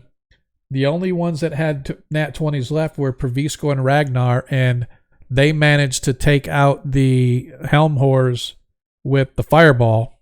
Because fireball, yeah. Well, like I said, when I first created this, and I actually have in there in the description in the Helm Horrors, I said, here's the 3 spells that they're going to be unaffected by. Web, because Adam always used webs all the time. That was his favorite. Sleet Storm, because that's his second favorite. And I said Magic Missile because that's what he had. He never had Fireball at the time I created this. And I didn't really want to go back and retailer it to take away all those spells. So in fairness, he created the Wand of Magic or Wand of Fireballs. And so, he's got it. So he used it, and they didn't have to use their Nat 20s. But the other guys, they had a couple Nat 20s and they did use them. I used my Nat 20 and stuff. So yeah, but anyway, so I definitely appreciate you guys dropping those Nat 20s for them. So anyway, we're gonna pop up. I don't even know who's left. I was looking earlier at who's out there to raid. Anna's still out there. Let's go bounce over to Anna Meyer. Haven't raided her in a long time. So we definitely appreciate you guys hanging out with us. Agomarind, as always, man. Thanks for the love that you showed, man. We will be back Monday for our first edition game if you guys are going to be there for that. They are just getting ready to kick off White Plume Mountain, so that's going to be a fun one. We'll be back here in a couple weeks. As I announced on my first edition stream, for those that may not have heard, my face-to-face game is probably going to be going to an online version because people are moving and we can't meet at my house every week. So starting sometime in May, quite possibly, potentially, I could have a Thursday night stream. So I don't like going up against Jay, but, I think we could take him. I think we could knock him off his high horse. So we'll see how that goes. But stay tuned for more details. It's a non-Greyhawk game, so I don't know how I feel about that. But it's a game we started face-to-face. My son asked me to DM the Waterdeep Heist for them, so I've been doing that. And then we're just gonna move it online and see how things go from there. So, like I said, stay tuned for future stuff. In the meantime, let's see if we can't get a raid going here for Anna. I don't know if that's gonna work. Hey, look, let's see how many people we can get. But last thing, as always, in a world that you can be anything that you want, all we ask is that you guys be kind. Let's take our big, huge driving force of followers and hop over to Anna. We'll see you next time.